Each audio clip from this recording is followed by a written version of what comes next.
We are controlling transmission. You are about to participate in a great adventure. You are about to experience the awe and mystery which reaches from the inner mind to Skeeters Baseball. Deep to left field, going back to the track, to the wall, and he got it all. After missing the playoffs last year, the Skeeters look to get back to their winning ways as they strive to win it all again this season. Holy cow! Follow the Skeeters all season long as they drive for the 2018 Atlantic League Championship. I don't believe what I just saw! The Skeeters' new skipper, Pete Incaviglia, and his boys are primed to win it all as they look to claim the second title in franchise history. Sugarland! It doesn't get any sweeter! This is a live presentation of Sugarland Skeeters Baseball. Skeeters Baseball begins now. And look who's coming up. So let's go to the broadcast booth with the voice of the Sugarland Skeeters, Ira Liebman.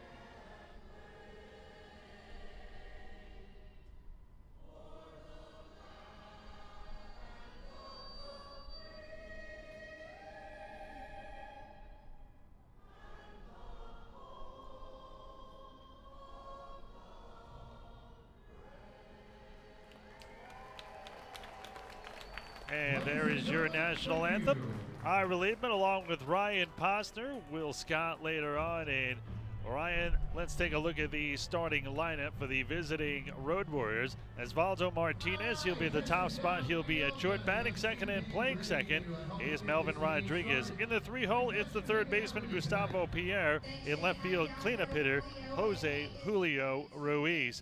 Batting fifth is Geraldo Valentin, the DH. In right field, Jorge Fernandez bat sixth. Edwin Gomez is in the seventh spot. He'll bat first. Isaac Wenrich is the catcher batting eighth and batting ninth. Center fielder Matt Hibbert. Hey, let's take a peek at how the Skeeters are going to line them up on defense tonight. Out in left field, it's going to be Courtney Hawkins. Anthony Jansanti going to be out in center.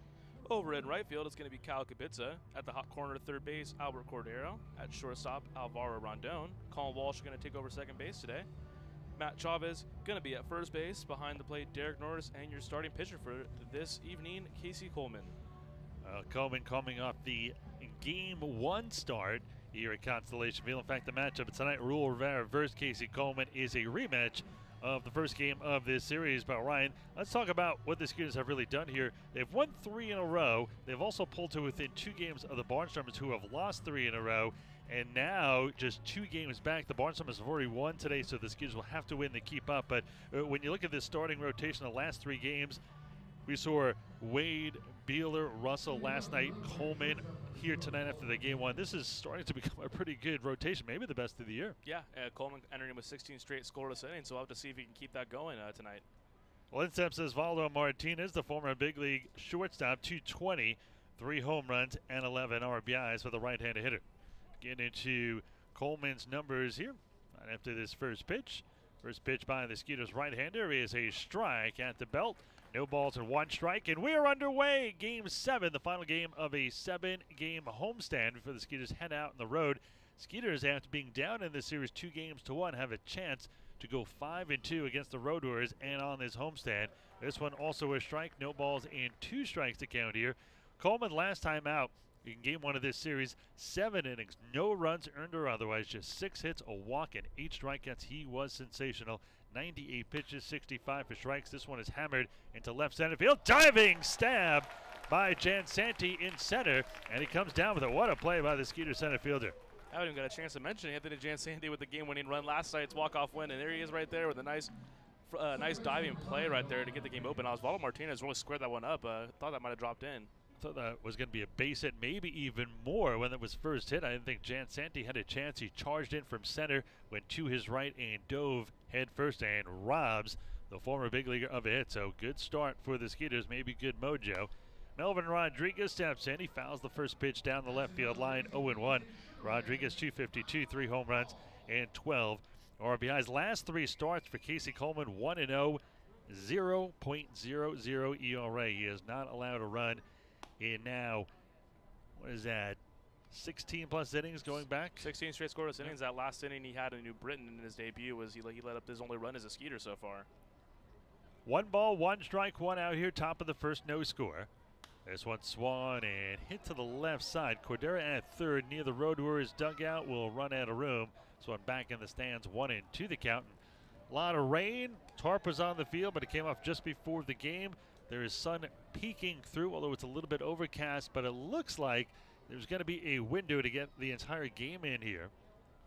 Yeah, it's been on and off all day, but all we need is 5 innings and a Skeeter lead, and then we can head him home happy. Well said, Posner. This one is a ground ball to the right side. Colin Walsh has it. He'll throw it to first. 4-3 in the putout. Quickly 2 down. So 2 outs, none on for Gustavo Pierre. The third baseman, 260, 6 home runs, and 12 RBIs. More on Coleman. Coleman has struck out a season-high 8 batters over 7 innings in that start in Game 1 here in this series. But he first appeared in the Atlantic League in 2017 with the New Britain Bees. Last year, 2-2 with a 2.49 ERA in 23 games, but only 4 starts. So this will be his 4th start already for the Skeeters. Only 1 appearance out of the bullpen. That was his first appearance. 3 innings, 1 earned run, 3 walks, 2 Ks. So he's been an extremely valuable pickup.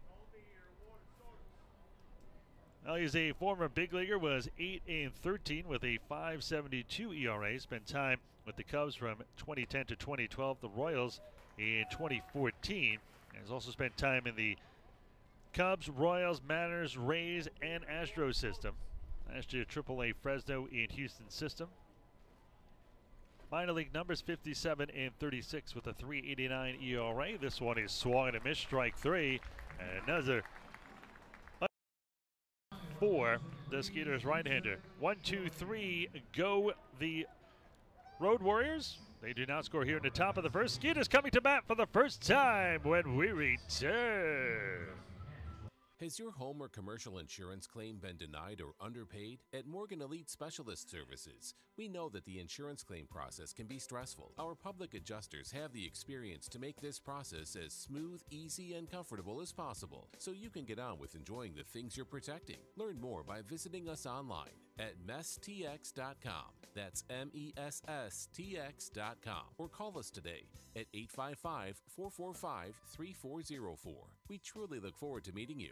Hi, this is Ira Liebman, voice of the Sugarland Skeeters. I'm here to tell you about our brand new Skeeters Speakers Bureau. Make your next occasion special by inviting one of our outstanding Skeeters players, coaches, or front office staff as a guest speaker. If you'd like to schedule an appearance for your club meeting, sports banquet, or any other group outing, go online to sugarlandskeeters.com and click on the Speakers Bureau link under the Community tab. Hope to see you soon, and go Skeeters! Spring Free Trampoline. The perfect way to go outside and be active. Your family will enjoy the thrill of a trampoline that keeps them safe and engaged all year long, right in your backyard. Visit us in Katy or online at www.springfreetrampoline.com. Smart in safety, smart in quality, smart in innovation. Spring Free Trampoline.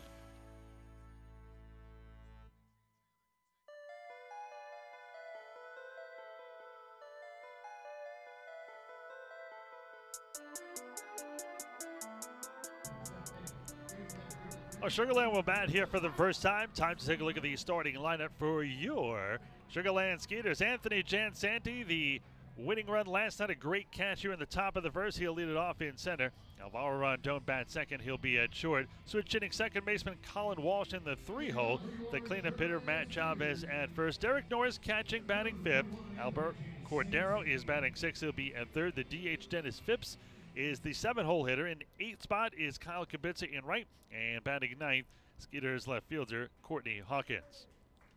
Giansanti steps in, 261, 6 home runs and 19 RBIs against right-hander and former Skeeter Raul Rivera. First pitch misses for a ball, 1-0. Rivera, that game 1 start, 6 innings, 3 runs, all earned, 6 hits, a walk, 4 strikeouts. That was in the Skeeters' 3-0 win, so pitched fairly well, a quality start, but did not get any runs aboard. 78 pitches, 49 of them for strikes. The 2-0 here by the right-hander Rivera. A little bit low, 3-0 the count. Former Astros prospect, drafted in the 37th round by Houston in 2009. That was out of Puerto Rico, where he went to high school. This one low and away, ball 4, so the speedy Giansanti aboard. Yeah, really. And while we got a second here, let's take a look at how the Road Warriors are going to line defensively. Out in left field, it's going to be Jose Julio Ruiz. Over in center field, Matt Hibbert. Jorge Fernandez-Diaz is going to be in right field. At third base, it's going to be Gustavo Pierre. Osvaldo Martinez at shortstop, and Melvin Rodriguez at second base. Over at first base, it's going to be Edwin Gomez. Behind the plate, Isaac Wenrick. And your starter for tonight, Raul Rivera Alicia. What are your bet on a bunt attempt here by Rondon? Pretty good. He does square, tries to drag it for a hit as I suspected he might. Takes it for a strike. Well, bunted through it for a strike. 0-1 the count. Before I almost forgot to give you guys the Road Warriors defensive alignment, I was gonna mention I really like this new way they're lining them up with Anthony Giansanti batting leadoff and Rondon second for this reason we're seeing right now.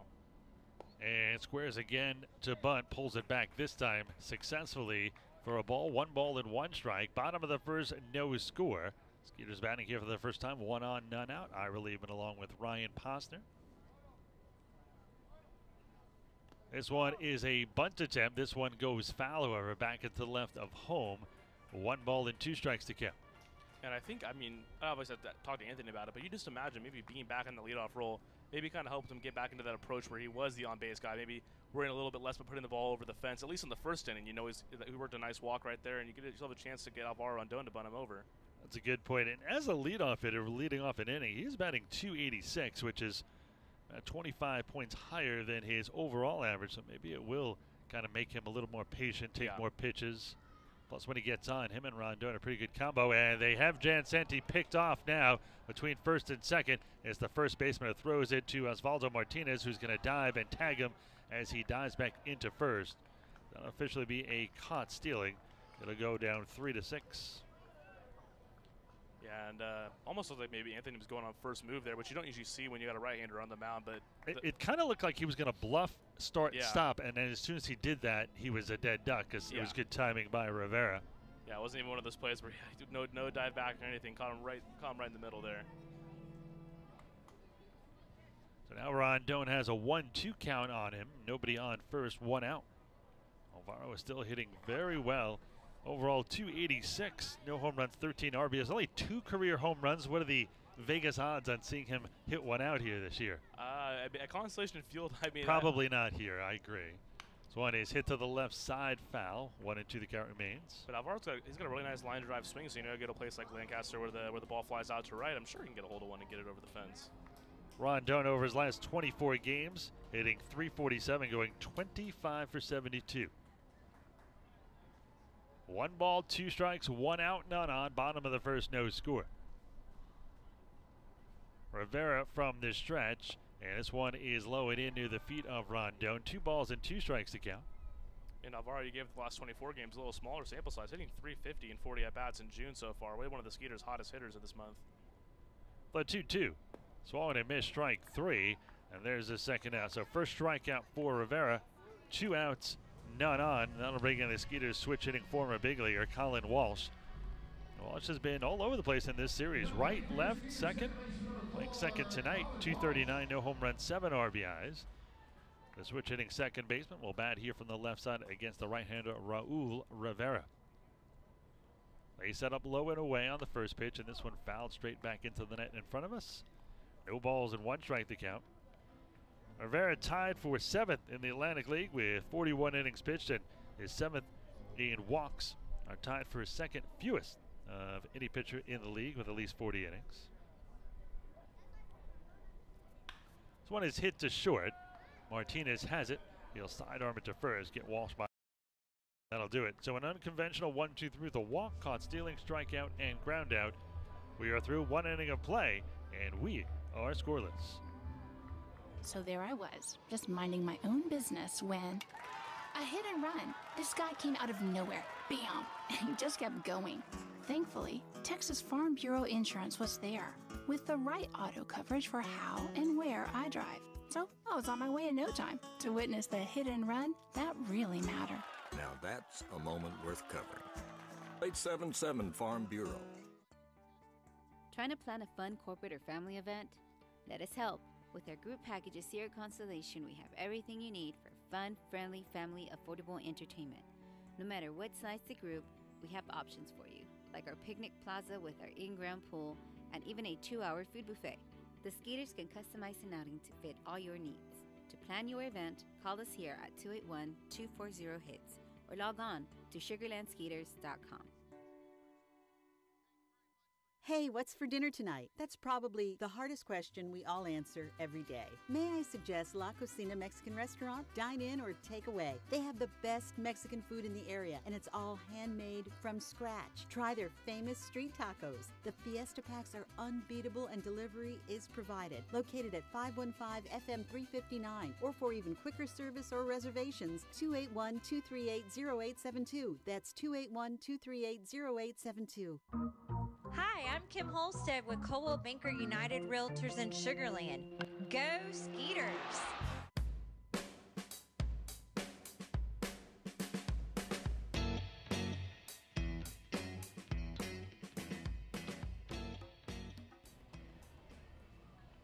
We move to the top of the second inning.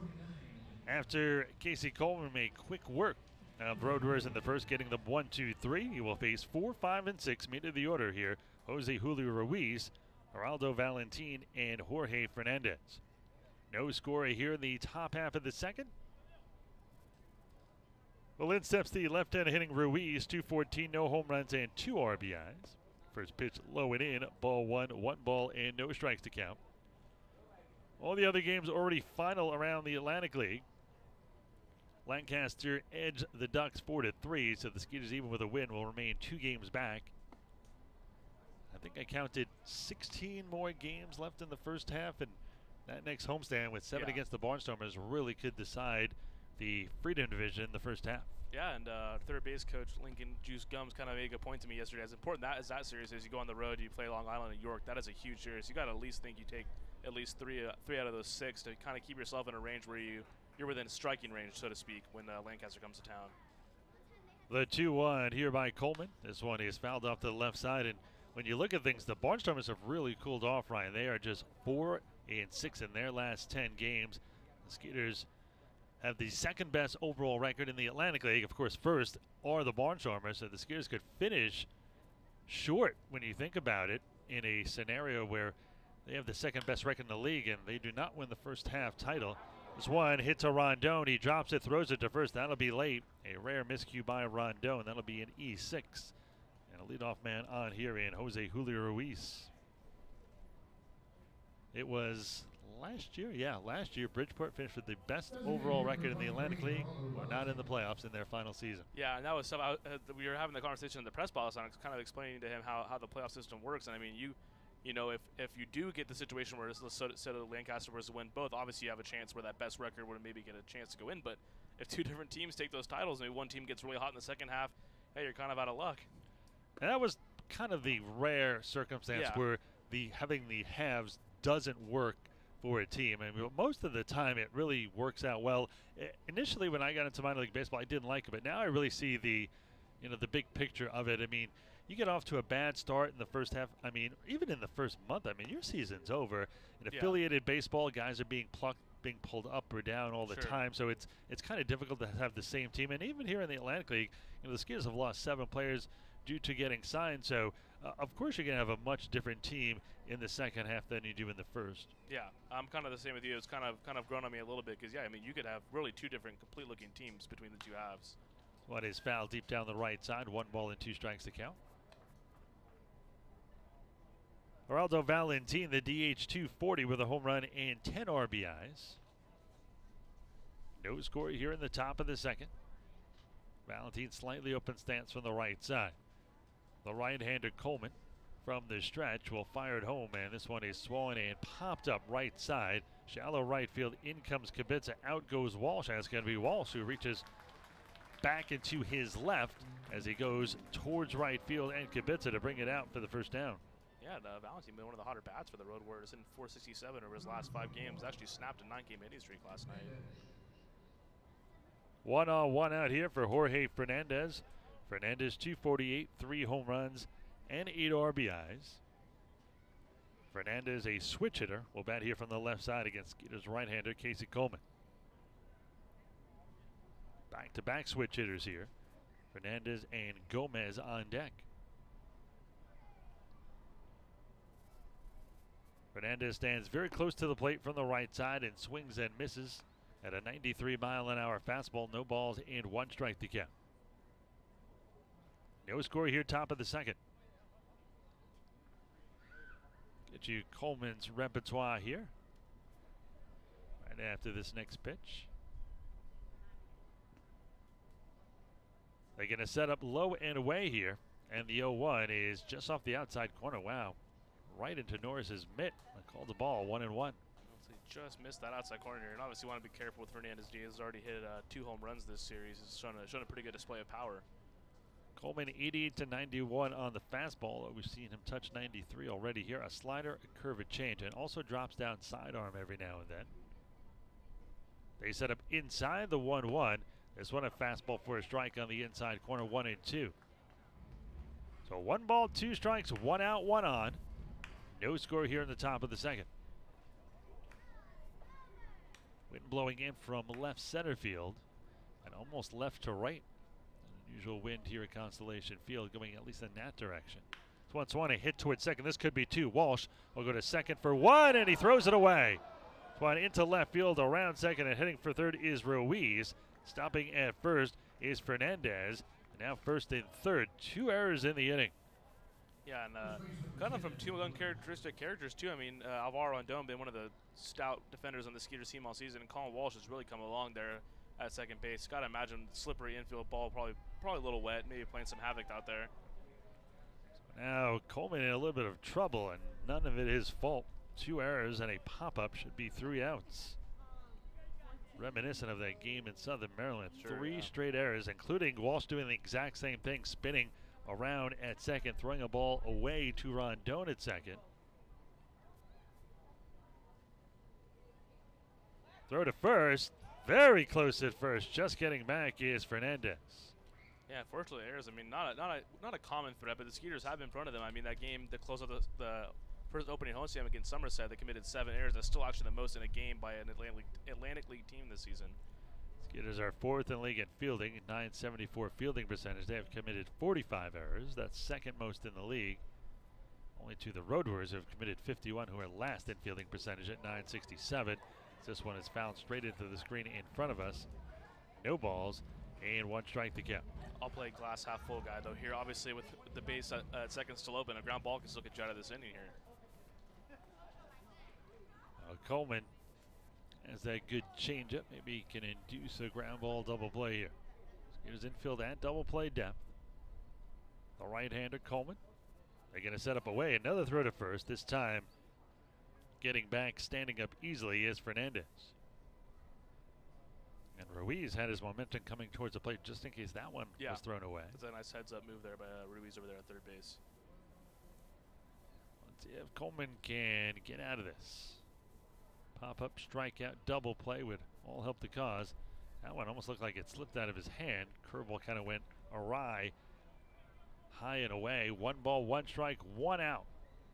Runners on the corners here. No score here in the top of the second. Take a look at the pitch count here on Coleman. So far 25 pitches, but 19 of them for strikes. The 1-1. Swung and missed at a ball outside. 1 ball and 2 strikes to count here. Yeah, it looks like Casey's obviously really trying to work away here to Edwin Gomez, make it maybe roll over on something to the right side. Now, do you look for the ground ball here, or do you try for the strikeout? You talked about the good changeup here. You just threw him a fastball away. Maybe you set him up for that changeup low and in and get him to swing right over the top. They're going to set up outside the 1-2. Swung on and missed, strike 3. Great fastball there by Coleman, who's really dialing it up a notch. I don't know how accurate the radar gun, but that one's at 95, and that certainly seemed like it. Yeah, it seems like a little extra mustard behind that one. And when you're on a roll like Casey Coleman is, you know, even when you get those things like a couple errors in this inning, you're going to find your way to dig yourself out of that hole. So second K of the day, 2 away, and now any out would get Coleman and the Skeeters out of this jam. No score here, top of the second, runners on the corners here for the Road Warriors. In steps the left-hand hitting catcher, Isaac Wenrich. Again, they will set up outside, and this one is a strike on the outside corner, 0-1 the count. Wenrich is the only actually listed catcher on this roster, although Chris Rivera is listed as an infielder, and he has caught in this series. Hate to see who the emergency catcher is. Yeah, right. Could be a clubhouse guy. The 0-1. That's one swung and a miss, although they technically don't even have a clubhouse guy regularly because they're always relying on the visiting clubhouse manager. Being the Road Warriors on the road for 127 games. I think Will Scott brought his catcher's gear today just in case for that very reason. Yes, all 90 pounds of them behind the plate. I think the equipment will make way more than he does. Are you caught, right? Absolutely not. That was the one position I refused to play when I played baseball. They call the catching gear the tools of ignorance for a reason. I didn't want any part of that back there. What was your position of choice? See, I was not very bright either. I wanted to play first base, and about 5'11", so I wasn't really that big kind of target you'd hope for over there. Maybe more of a second baseman if I was more of an athlete. Did you have an arm? No, not at all. That was me neither. That's why I played second. Yeah. 1 ball and 2 strikes to count here on Wenrich. An even 100, no home runs and no RBIs coming in. I could really get batting practice though. I'll bet. Hitting or throwing? No, just threw it. I good 55 right down the heart of the plate. It's one low and in near the feet. Shuffles Wenrich's foot movement. 2 balls, 2 strikes, 2 outs, 2 on. No score here, top of the second. Just trying to keep it that way. Yeah, if you can work your way out of this jam, you got to be feeling pretty good about yourself. Runners on the corners with 1 away, and that was a monstrous strike out there to get Gomez, and now 2 strikes here to Isaac Wenrich. Coleman gets the sign, fires the 2-2, and again, could not quite get the grip he wanted. Now runs count full 3-2, so the runner at first, Fernandez, will be off and running here with a 3-2 count and 2 down. Ruiz at third will stay put. They definitely don't want to give in here. Matt Hebron on deck 2, hitting well below 200, so their lineup kind of comes to a screeching halt, so don't leave anything over the heart of the plate here. If they go back inside or outside, nope, looks like Norris is going to set up inside. There goes the runner. This one swung a hit high in the air to right center field.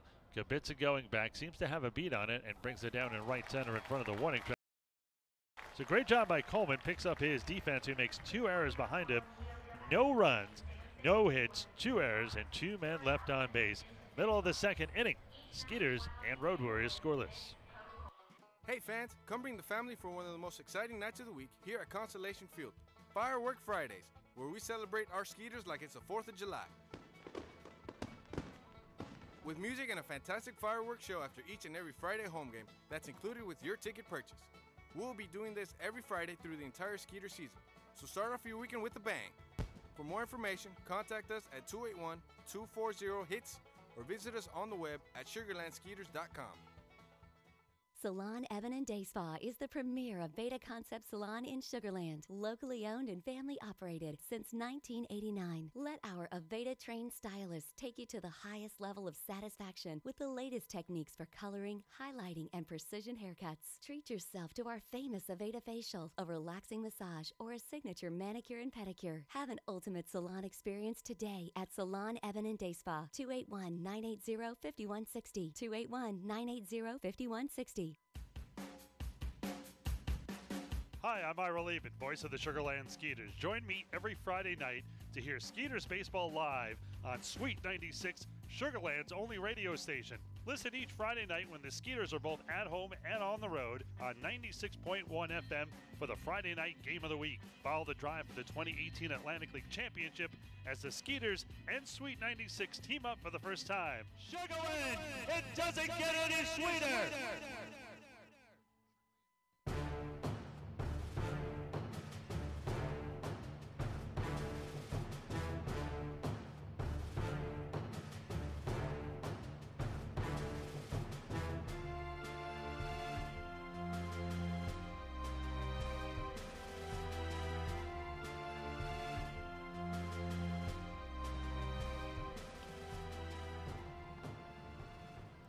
Bottom of the second inning, Skiers were trying to unlock their scoreless tie.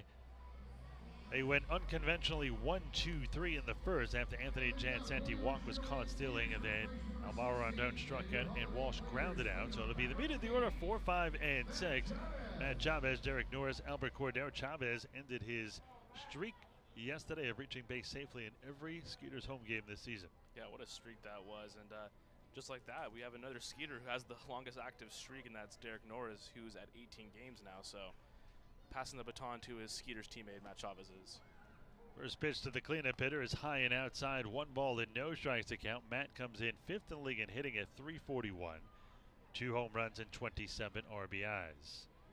There's some rain expected later, but clear skies right now. The sun even trying to make its way out. This one hit down the right field line. Looks like it'll make the seats, and does, onto the concourses. And they took down the bounce houses, I guess, because of the inclement weather. So now you guys can joust to death. I guess I'll have to wait till next homestand. I mean, I don't want this just to be a joust between broadcasters for fun. I want to joust to the death. I don't know. We'll have to see. We'll have to see if those things come back up anytime soon out there. The 1-1. This one is low and away. 2 balls and a strike. So what do you feel, Ryan, is your advantage over Will in this steel cage jousting bounce house death match? I don't know. Will thinks he's got the strength for it. I've had got the guns. Oh, he's saying that you got the guns. I've had a pretty lengthy jousting career, so I feel like I gotta really? say I got the experience. Maybe it's been a couple decades of jousting over here for me. So really, you've been on American Gladiators or American times. Ninja, one of those. Yeah. So I say experience is definitely the key over here. What about you, Will? What are you bringing to the table here? Oh, he's quickness. Yeah. He's feisty. He says. I believe that. So speed over power. This one is shot foul. Who wins that battle? Now, if taking yourself out of this scenario, if it was speed versus power in any other form of life, who do you give the edge to? I mean, I always say speed. If you're a boxer and you can land like 4 or 5 punches to the gut, you're not going to get a chance to throw that haymaker. So basically, this is Ali Frazier, is what you're saying. Yeah, I think. And Will's Ali in this case. He floats like a butterfly, stings like a bee. Oh yeah. Remember, Frazier did knock out Ali though in one of those fights. That's true. If I have to go for it though, I think speed's always what you go for, at least in my very elementary knowledge of boxing and fighting. This one in the dirt, 3-2 here on Chavez. And people always think that Ali got the better of those 3 fights, but it was Joe Frazier who won 2 of the 3 fights. It's just that Ali won the thrill of Manila. The rope-a-dope got famous for that one. Yeah, the famous. So he's going to rope-a-dope you. Yeah. He's going to tucker you out. It won't take very long. Not that we're not calling you smart. It's just an expression. This one is chopped. Slow roller to the shortstop. Charging it is Martinez. Fires it to first. Chavez hustling all the way, but it beats him by about a step and a half. 6-3 on the putout. 1 out, none off for Derek Norris. So Norris, 231, 4 home runs, 21 RBIs. One of those home runs in this series 2 nights ago. It was the game winner as he hit a home run to unlock a 3-3 tie in the 7th 2 nights ago. And that we talked about the streak there, 18 games, 15 walks throughout that streak. So he's averaging almost a walk a game. He had 3 of them last night, so that obviously helped bump the numbers up a little bit. But still, just really great at-bats from Derek Norris. Norris, always a guy who they've called a beast. He grows the beard because of that. He says he looks very baby-faced without it. But, we've talked about the nickname Norrisaurus Rex. Norris actually was the one who updated the nameplate on his locker at Petco Park that said Norrisaurus Rex. So a self-proclaimed nickname? Yeah, I remember that they did that too, and they had Jan Hervis Slarte now plays for the Blue Jays. He put Slow Arte up on his nameplate too, not the fleetest of foot. 2 balls and no strikes. We also mentioned that he is leading the league in walks. So it's not a coincidence. In the Sally League in 2009, his 90 walks helped him top the Sally League in on-base percentage. He ranked 5th in slugging as well, 2nd in home runs that year, 23, and 84 RBIs were 4th in the league. And this is a guy who is extremely valuable and really still is in a lot of ways. The A's traded him. They sent Gio Gonzalez to the Nationals, acquiring Norris and right-hander A.J. Cole, and Astros Brad Peacock and left-hander Tom Malone in December of 2011. Then he was traded again. The A's traded Norris to the Padres. That's how he got to your Padres. So this guy was an extremely valuable commodity, and I keep saying as soon as he starts hitting regularly, I think the scouts are going to be out in droves. This one low and away, another walk here for Norris. And that's the thing. I mean, yeah, obviously the average is in the 230s, but he's played so much baseball. He's had so many at bats at the professional level. Even when he knows he's not making solid contact regularity, he knows how to work a count. He knows how to foul pitches off and get on base, as we just saw right there as he walks with one out here in the bottom of the second. Norris adds to his league-leading walk total, now 31. He's got a 4-walk lead over Blake Galen for the Barnstormers, we will see soon. And even Barrett Barnes, who is still in the DL, he is 5th in the league in walks with 25. Yeah, Barrett stacked him up so high there. Even when he takes a week off with an injury, he's still in the top 5 there. No balls and 1 strike here to Cordero. Albert, the Skeeters switch hitting third baseman, batting here from the left side. 297, 5 home runs, 22 RBIs. Open stance from the left side of the box. This one swung and missed. 1 ball, 1 strike, 1 out, 1 on, no score here in the top of the second inning. And Albert sporting a new hairdo today. I saw him. He had the dueling pigtails braids going on there. I said his wife helped him do his hair. And then I saw that. He is a man of Or many maybe hairstyles. his daughter did that. I'm sure she had a role in it as well. The 1-1. This one fouled off deep down the left side. That one just down into the picnic area. 1 ball and 2 strikes on number 3, Albert Cordero. Albert, last 4 games, just 3 for 14, a 214 mark.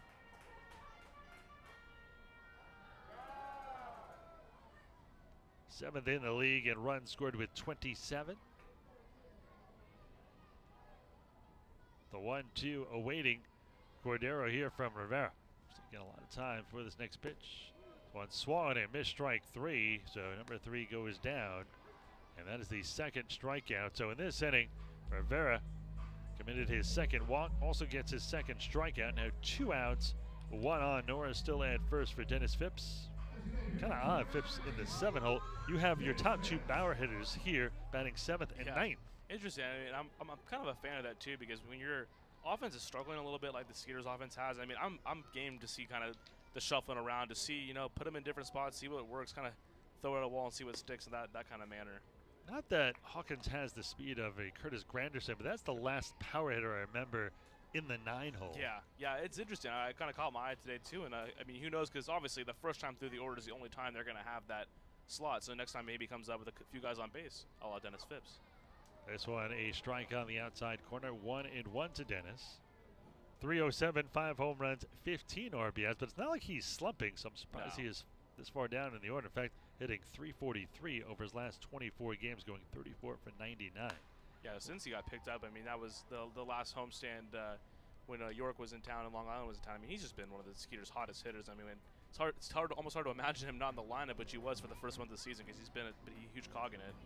He got a little bit of a late start to this season, but after he kind of got his feet under him, he has just been on a tear ever since. Down here, 1-2. Only his front toes on the ground, that heel in the air. This one low and away would not bite. Good eye by Phipps, 2-2. That's a good eye. That slider looked like it was kind of heading right for the heart of the plate, and then took a nosedive at the last second. And good job by Phipps to spit on that. 2 balls, 2 strikes, 2 outs, 1 on. No score here, bottom of the second. They're going to set up inside and try to jam him here. This one swung and missed. Missed the target. It was low and away, but he gets the result he wanted. Second straight strikeout, third here for Rivera. No runs, no hits, no errors, and 1 man left on base. We are through 2, and we are still scoreless.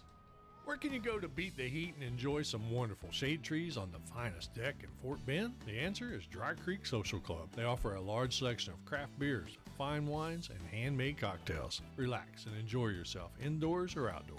They also have a large dance floor and feature live music and a great atmosphere. Conveniently located nearby at 3333 FM 359 between the Swinging Door and Pecan Grove.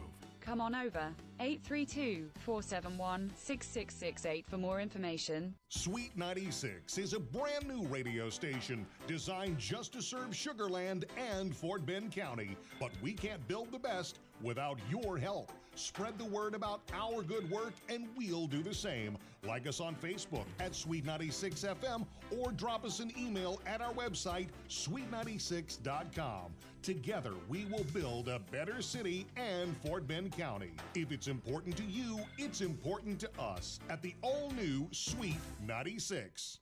Are you buying or selling a home in Longmeadow Farms, Aliana, Waterside Estates, Pecan Grove, New Territory, Greatwood, or Harvest Green? Depend on Kim Halstead and Coldwell Banker United Realtors at 281-777-1907. A multi-million-dollar producer and Fort Bend County real estate expert, Kim is uniquely qualified with a proven track record of success and almost 20 years of satisfied customers. Kim Halstead and Coldwell Banker United Realtors, 281-777-1907.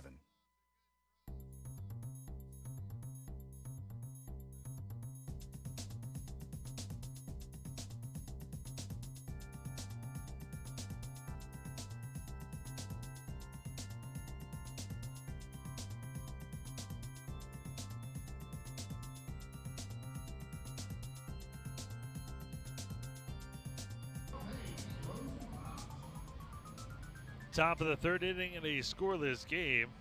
Casey Coleman has been terrific. Has not allowed a hit despite some both good and bad defense behind him. The first batter of the game, Osvaldo Martinez, was robbed by a great play by Anthony Jansanti. Then last inning, both Walsh and Rondon both made errors, but he got out of a first and third one-out jam without allowing a run. Got a strikeout and a flyout to end it. The number 9 batter, Matt Hibbert, the center fielder, will lead it off. Then back to the top of the order with Osvaldo Martinez and Melvin Rodriguez, 9, 1, and 2. Hibbert, 175, no home runs, and 1 RBI. Righty-righty matchup for Coleman to start. I like how Coleman turns his back really far and kind of hides that ball until the last minute. Yeah, it's got the, if you want to go for the present day, he's got the Johnny Cueto to him, and obviously if you want to go in the past tense, you can go the Louis T on. Former teammate of Dennis Phipps and childhood friend as well. And yeah, I remember good old Louis from the Yankees and the Red Sox. Except for Johnny and Louis, they give that little shimmy. I know there's no shimmy from Casey Coleman. It's kind of just a timing mechanism. I remember Louis had this great hot dog commercial when he was with the Yankees. I forgot what they did. It was really funny. Just kind of the way he used his accent in that commercial. The 0-2. This one is chopped towards third, backing up is Cordero. Plenty of time. The toss across. Right on the money, 5-3 on the putout. Great nickname, too, Senior Smoke. Oh, that is quality stuff right there. That is quality. One out, none on. Back to the top of the order with Osvaldo Martinez, who was robbed on the great play by Jansanti. Came in at 220, 3 home runs and 11 RBIs. No runs and no hits for both of these teams. Skeeters have committed a pair of errors. Road Warriors have not. I can't say it enough. I mean, the fact that he got out of that last, and even Isaac Wenrich put a pretty good charge on that last out of the inning out there to deep right center. I mean, that was some serious tight roping. How about listen to this? This is a tough scenario, but just imagine this happening, say, in a big league game. We talked yesterday about no hitters that ended in losses or things of that nature.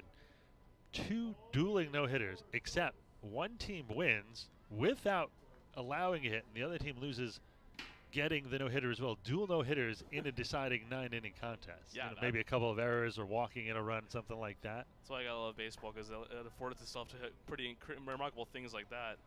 What does the pitcher on the mound on the losing end of that no-hitter be like? Yeah, got a no-hitter, we lost. I mean, you gotta be going to your next start feeling pretty good. I mean, you didn't allow a hit, right? 1-2. Remember when David Wells pitched his perfect game the next start, he retired the next 20 in a row. He actually thanked, I think it was either Jason or Justin Giambi. He kind of tipped his cap. He was like, man, I was getting that pressure again. I don't want to go through that 2 in a row. So one is hit out to left center field. Jansanti slides over to left center. Much easier catch this time. And another line drive to center for out number 2. 2 outs, none on here for Melvin Rodriguez. And he had set the record, so that was, 47 consecutive batters retired. That's incredible. Yeah, Boomer, one of those guys, just a pure gamer. I mean, you can almost picture him being the guy that's able to do that just because he's so focused, such a competitor. It was interesting because a lot of guys don't have enough stamina or enough pitches.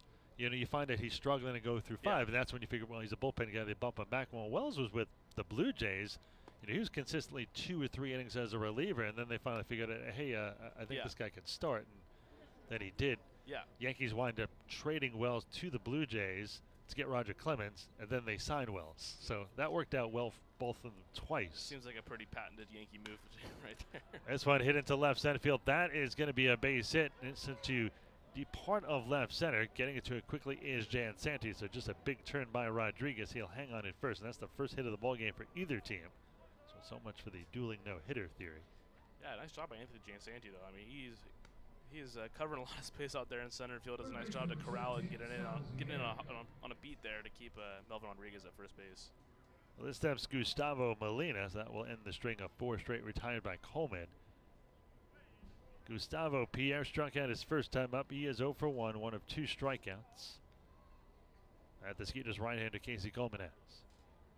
First pitch is a strike right at the belt. No balls and 1 strike to count. Pierre almost looks sometimes awkward at third because he is so tall, reaching down at third for balls hit to his left or ones that are kind of worm burners, if you will. Coleman peeking over his left shoulder at Rodriguez, who has a pretty big lead over there. Check swing in the dirt, scooped out by Norris. 1 ball and 1 strike to count. No score here in the top of the third. Yeah, he definitely has the build what you'd probably expect from a corner outfielder, I'd say. How tall is he? Let's see here. Pierre is 6'2". He looks like he's 6'4" or 6'5". So they're kind of short a little bit there. I would have guessed in the 6'4", 6'5" range as well. There's one, a throw to first. Rodriguez dives back in time. Let's see how Melvin has done. He's stolen 3 of 4. Overall, this team 22 steals. Another throw to first. This one a little bit closer, but Rodriguez dives back in time. 1 ball and 1 strike to count here to Gustavo Pierre. Pierre open stance from the right side against the Skeeters right-hander Casey Coleman. They're going to set up outside. This one's swung and a miss. Another good fastball there by Coleman. 94 miles an hour. Yeah, 1 ball and 2 strikes to count. When he gives you that slider like that in the first pitch, I mean, it really sets up that mid-90s fastball, or low to mid-90s fastball on the middle of the count there, like he got pushed past Pierre. Coleman looks in. The right-hander deals the 1-2. There goes the runner. The throw is bobbled here by Norris. Couldn't get a handle on it, or that wetness out there after the rain most of the day. 2-2. Yeah, and Casey kind of motioned to Derek. That was on him because put a low and away pitch right there. That was going to be a tough angle for Norris to make a throw, even if he was able to handle it cleanly. Coleman has spent parts of 4 years in the bigs with the Cubs from 2010 to 2012 and then the Royals in 2014. This one is low and away. 3 balls and 2 strikes again. That was the year the Royals went to the World Series. Yeah, that was right in that range. Was not on that postseason roster. That year, 1-0 with a 5.25 ERA in 10 appearances, all in relief. So he must have got himself a World Series ring, or at least an American League Championship ring. This one a little bit inside. Coleman thought he had strike 3. That's the first free pass of the day. So now runners on first and second. 2 on, 2 out for the cleanup hitter, Jose Julio Ruiz, who reached on an error by a shortstop, Alvaro Rondon, last time up. Yeah, in most cases, you know, when you have a base open like that, you're thinking, okay, walks on the end of the roll. But he did have a 1-2 count there on Pierre, so you're really hoping you can put him away at the very least. But I set up early for one of the hottest hitters on the road, whereas of late we saw the pinch hit triple last night from Jose Julio Ruiz. Coleman will be 31 on July 3rd. Grew up in Florida, born in Fort Myers, spin toward second, no throw. He was drafted twice. The first time in 2005 by the then Tampa Bay Devil Rays in the 49th round, and then in the 15th round in 2008 by the Cubs. This one is low and in, 1-0. That's a Florida Gulf Coast University in Fort Myers. Just teammates with Chris Sale in college, the Boston Red Sox left-hander. There you go.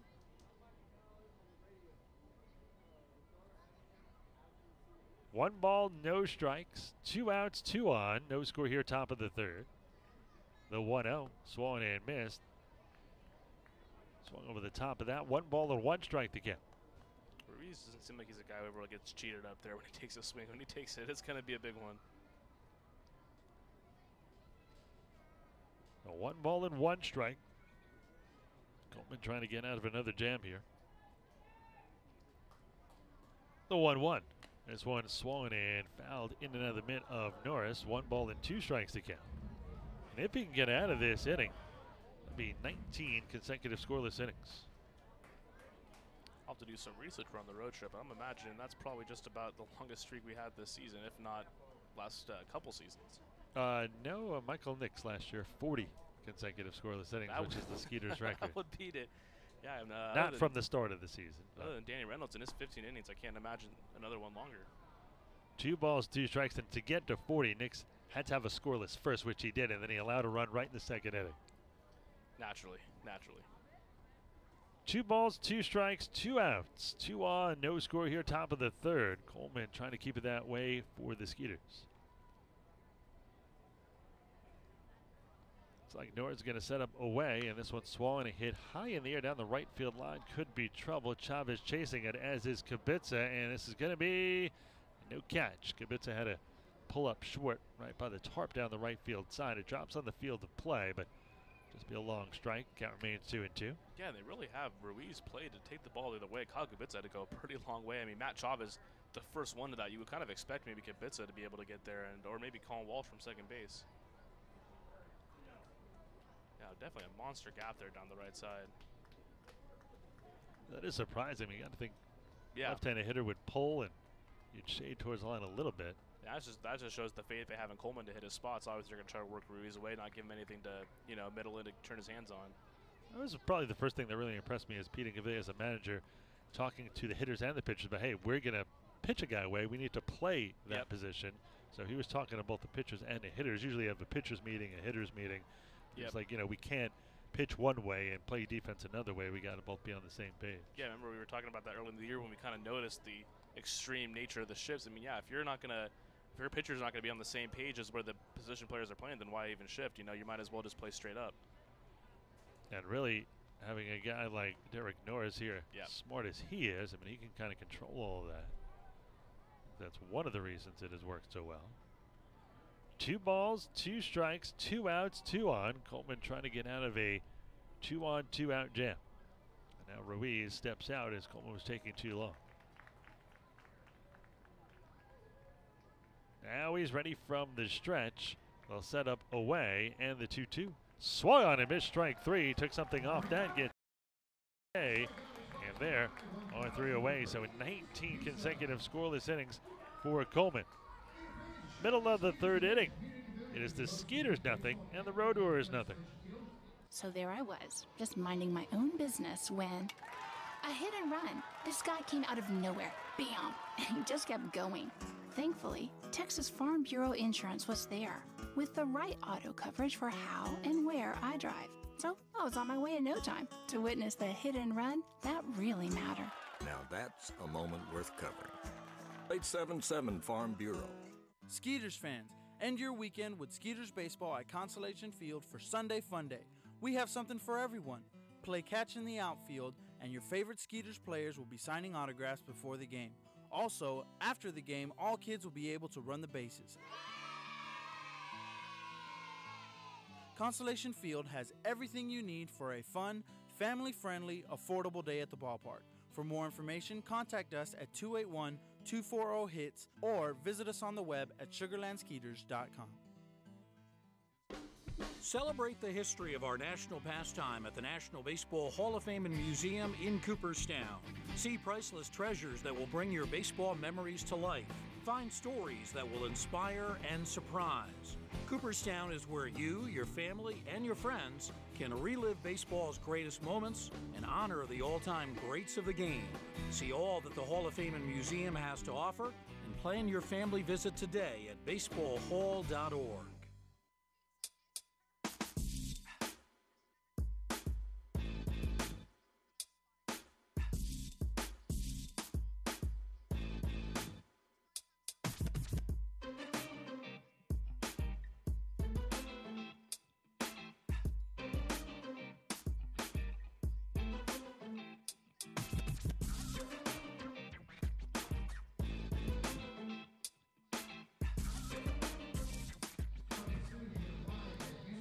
Bottom of the third, still scoreless. It will be 8-9-1 for the Skeeters. Kyle Kubica, Courtney Hawkins, then back to the top of the order with Anthony Jansanti. So your table setters are power hitters, and then you go to your table setters, kind of a reverse just because of the way this order is here today. A little bit of speed for Kubica too, so obviously he gets on base, that little speed threat. Kyle, 232 overall, 6 home runs, 27 RBIs, and you'd like to see him start hitting again. He's definitely a big cog in this offense, especially when the season started. Yeah, I was gonna say, I mean, don't get me wrong, I'm wrong. He's been one of the streakiest hitters on the Skeeters team, in my opinion. Well, he singled up to middle just to the right of second, so a good start on base here. Maybe he can use some of that speed. Yeah, it seemed like the Southern Maryland series and then the Somerset series back here in Sugar Land. I mean, where all 6 of his home runs came from. He had only been batting 188 leading off an inning. Courtney Hawkins will step in. 231 for Hawkins. Tied now with the league lead in home runs with 9 and second in RBIs with 36.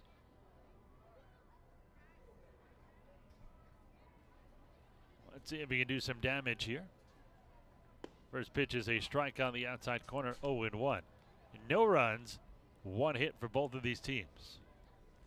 This is the second time they've had the leadoff man on. Jansanti began the game by walking, but was caught stealing. Kubica, throw over there, he gets back. The wind has settled down, just blowing in slightly from left center now.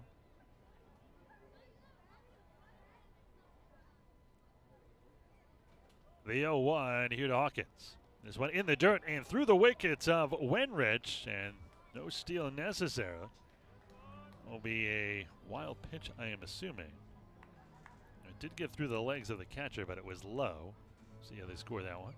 Yeah, definitely a ball you'd expect the catcher to handle, but like you said, it did hit the dirt, so probably getting a wild pitch on that one. Yeah, that is scored a wild pitch. So now Hawkins, if he can at least get the ball to the right side, he can move the runner over, but Hawkins a pull hitter, so it might not be the easiest chore. This one, a check swing off the outside corner for a ball. Now, if you were the pitcher and there's a runner at second with nobody out, why would you pitch outside? Yeah, and that's also, I mean, maybe hoping, like you said, Courtney Hawkins really almost a dead pull hitter. Maybe hoping he rolls over on something, but he's got big, long arms. So even if you get a pitch out over the plate, that's kind of what he wants you to do almost. Still going to go outside again here. The 2-1. This one is chopped foul just up the third base side, 2-2. I guess they're going to try to get him to reach and ground one to the left side. So Kubica will not be able to advance, but it's a big risk personally. Take a look at the pitch count here on Raul Rivera. Next pitch will be pitch number 40, and so far almost 1-1 in strike 2 balls.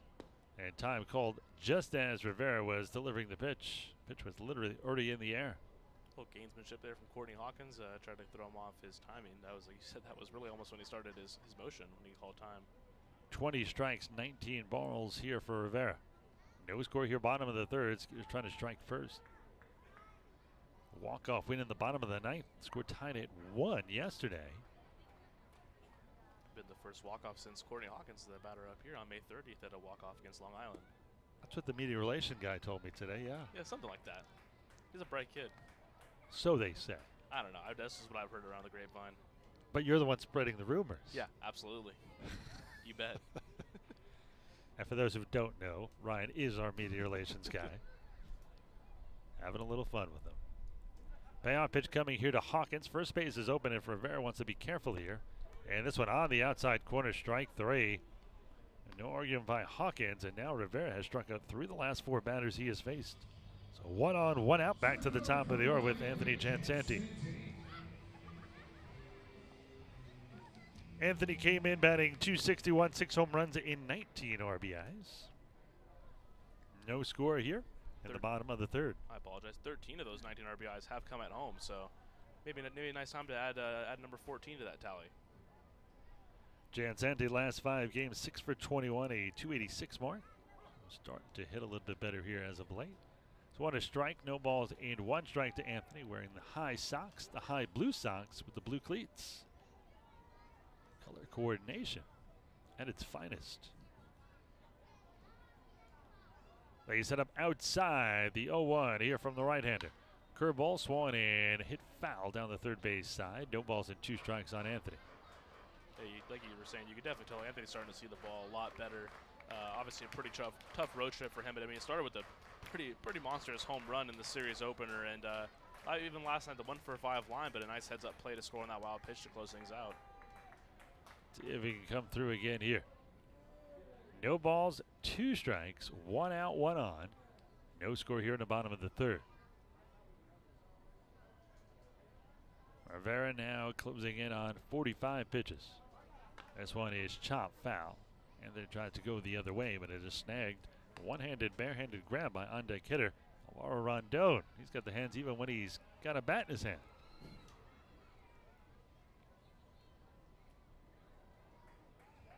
So we'll do the 0-2 again here.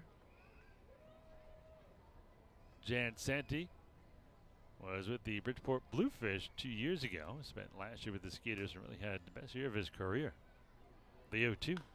Chop foul. Really just gives thanks to former Skeeter manager Gary Getty just for playing him every day. It was the first time he ever really got a chance to play every day as an everyday player, and he really took off with it. Set a franchise record with a 26-game hitting streak and stole 31 bases and really had a great year overall. Also led the Skeeters in hits with 127. Last year his line was 255. Correction, that is his overall numbers. This one is hit to short, dropped by Martinez. Throws to first in the dirt, and now dropped by the first baseman Gomez, and now going to third is Kubica. Kubica had held up because the ball was hit in front of him. Now the Skeeters get a lucky break. That'll be an E6. I'm taking it just on the throw. I mean, technically, you could probably give him 2 errors. Yeah. And that's one of those sneaky things. Anthony Jansanti, he's one of those guys who's going to bust it down the line every play. We always see him kind of take that hard turn every when he hits a single, and I think that kind of is in the back of Osvaldo Martinez's head when he sees him make that beeline over there to first base, and heads up play like Kubica as well to take third on the errant throw. They do give it an E6. That looks like it's just going to be the 1E. Nope, they give him 2 errors. Wow. As it should. That was correctly scored. Jan Santi reaches on the error from the bobble by Martinez, and then the errant throw, a second error that allows Kubica to go to third. So now both teams with a pair of errors in the exact same line score. No runs, 1 hit, and 2 errors. Infield at double play depth now for the Road Warriors. They set up outside here on Rondon, and this one is a strike. No balls and 1 strike to count.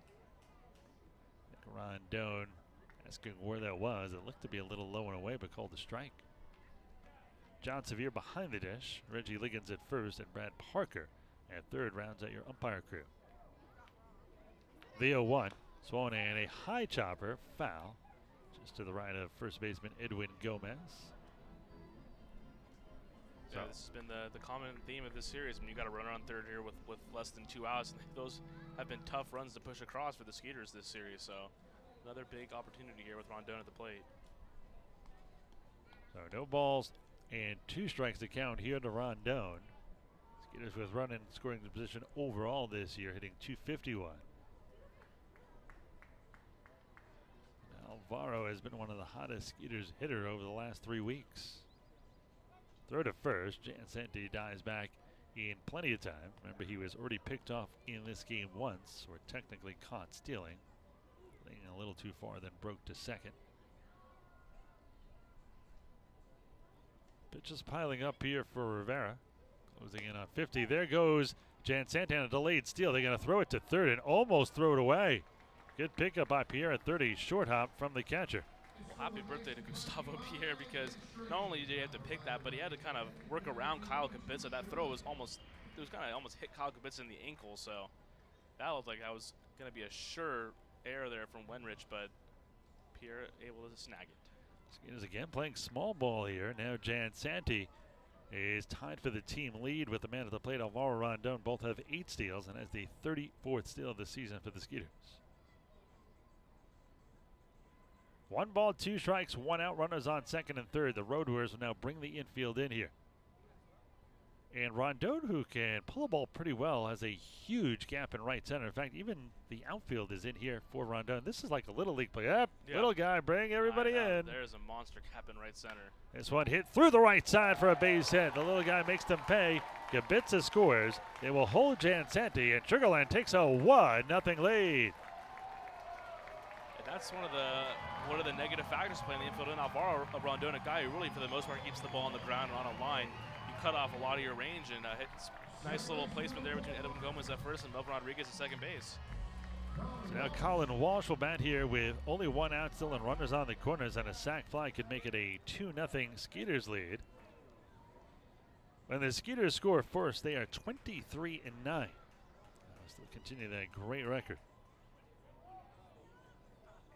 You know, we talked about the solo home runs lately. The Skeeters not hitting a lot of home runs with men on base, and how good the Skeeters were at the beginning of the year when hitting a home run. Well, now, when they hit a home run, they're only 18-11. I think that's part of the reason of those solo home runs. That'll definitely, because like you said, it's kind of skewed that ratio a little bit.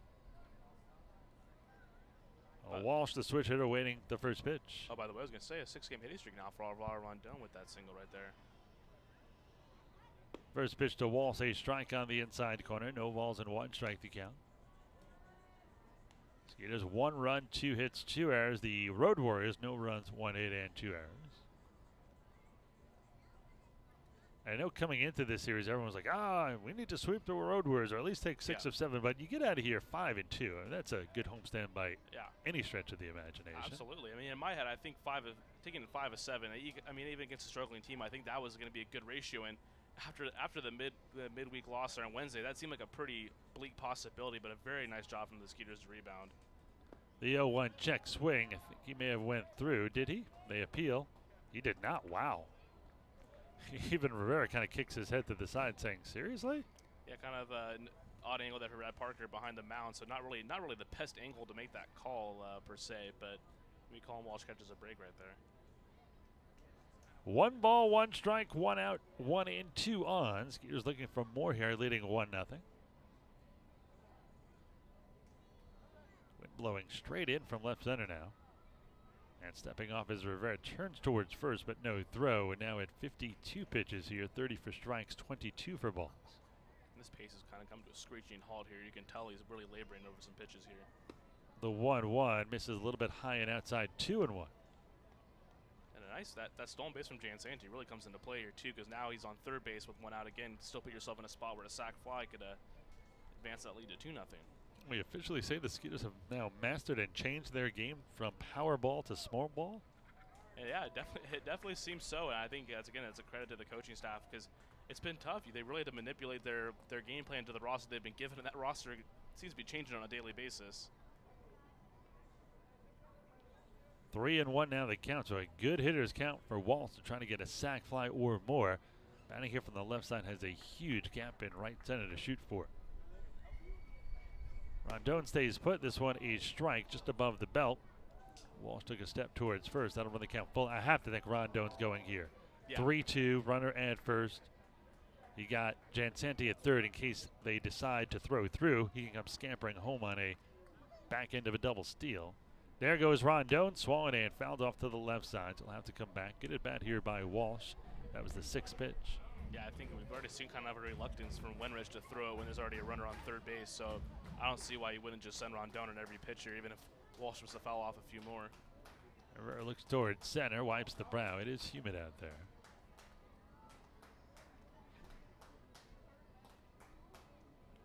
The right-hander from the stretch. And throw to first, probably a wise move. I'm sure Rondon was going to be going again there.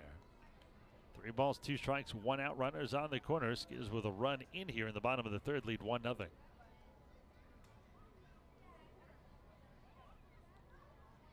Pitch number 7 coming here to Walsh. Check swing. That is strike through. The throw down to second is in time. That's going to be a strike him out, throw him out to end it, and that will do it. So Skeeters do not score any other.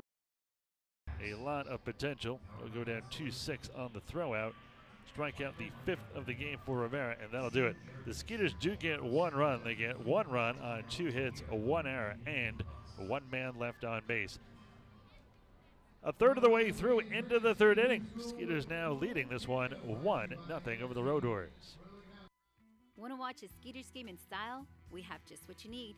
Our game day suites are ideal for entertaining clients, rewarding employees, networking, and even celebrating personal milestones. Let us make it easy for you. Suite rentals come with food and soft drinks, parking privileges, and even access to our Insperity Club. Drinking packages are also available. To plan your event, call us at 281-240-HITS or visit us on the web at sugarlandskeeters.com. Has your home or commercial insurance claim been denied or underpaid? At Morgan Elite Specialist Services, we know that the insurance claim process can be stressful. Our public adjusters have the experience to make this process as smooth, easy, and comfortable as possible, so you can get on with enjoying the things you're protecting. Learn more by visiting us online at messtx.com. That's MESSTX.com. Or call us today at 855-445-3404. We truly look forward to meeting you.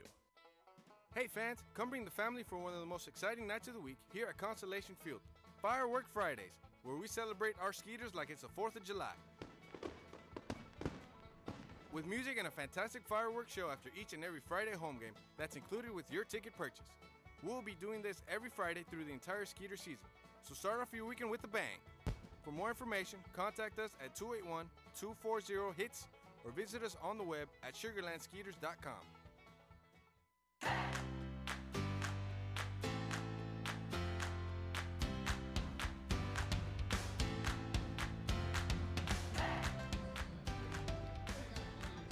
Top of the fourth inning.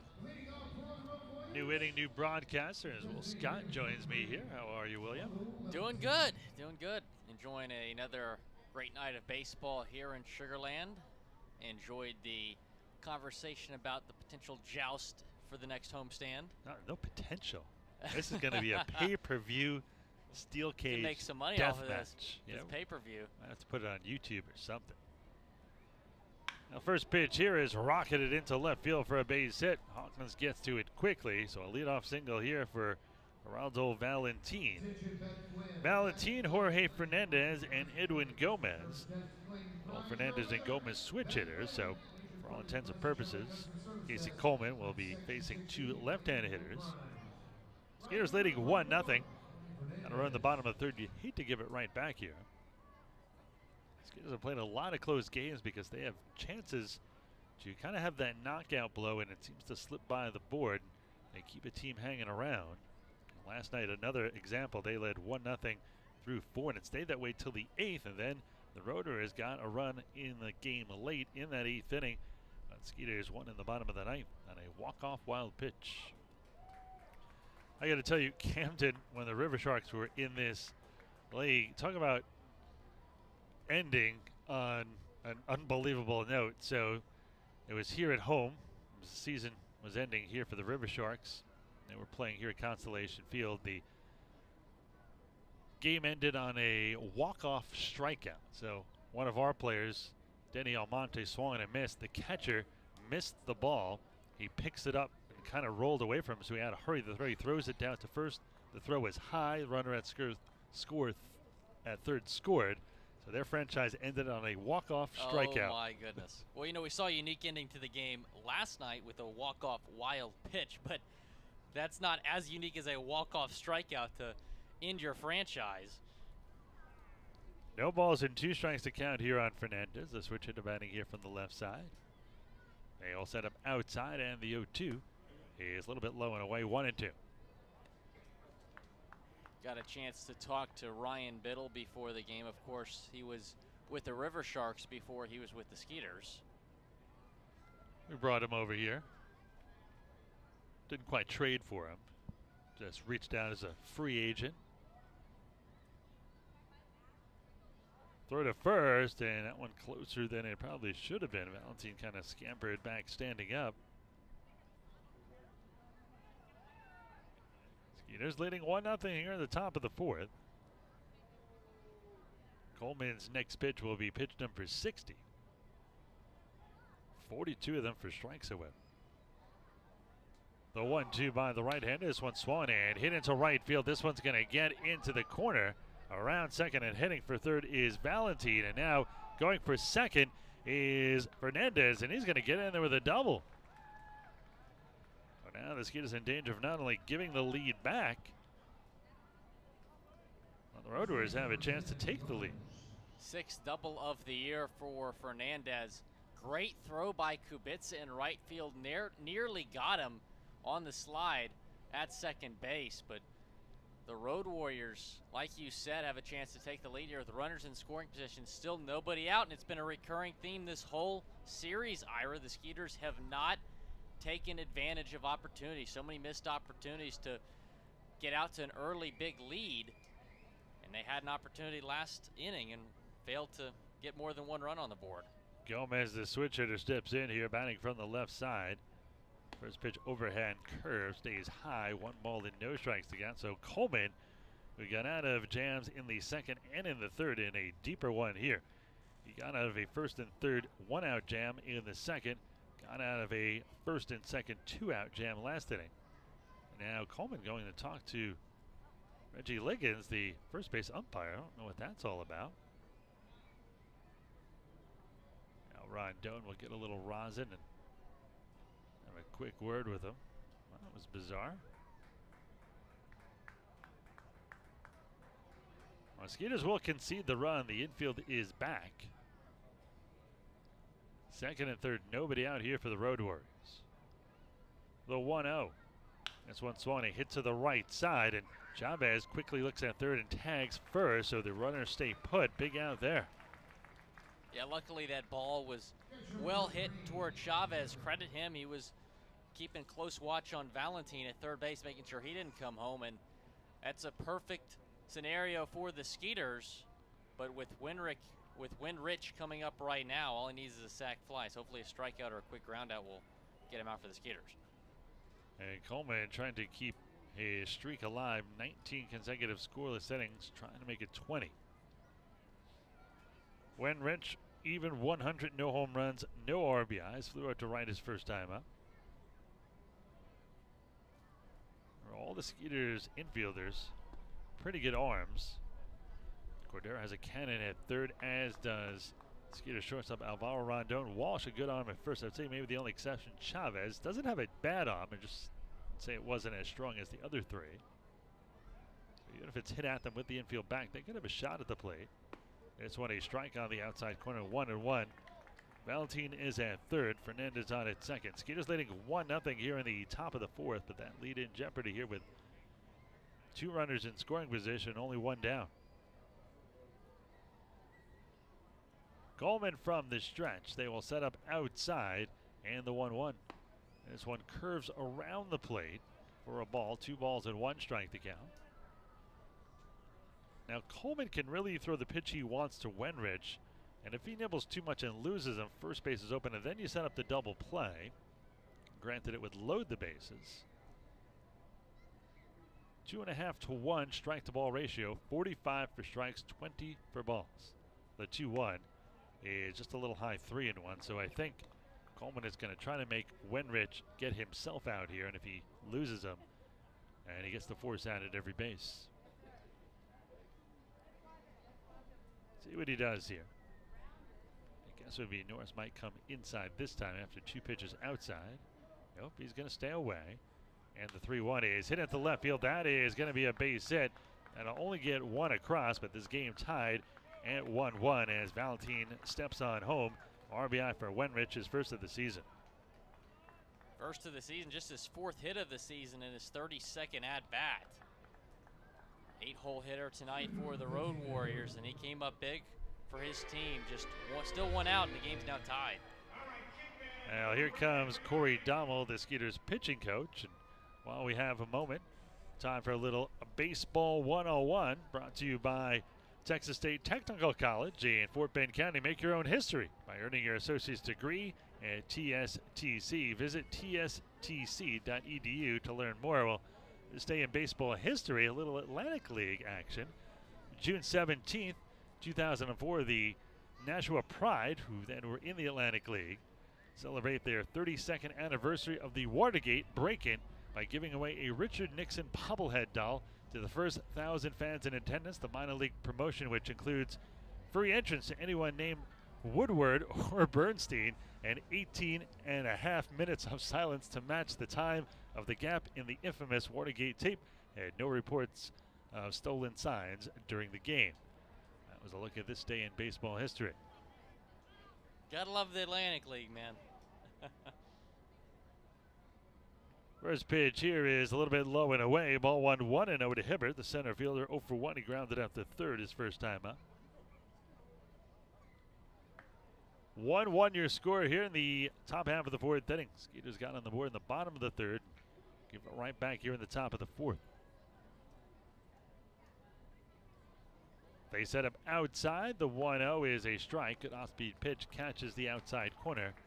1 ball, 1 strike, 1 out, 1 in, 2 on. Runners on the corners. At third is Jorge Fernandez. At first is Isaac Wenrich, who singled home the tying run. Road Warriors double the hits of the Skeeters, 4 to the Skeeters' 2 hits. All teams with 1 run apiece. The 1-1. This one a strike on the outside corner, 1-2.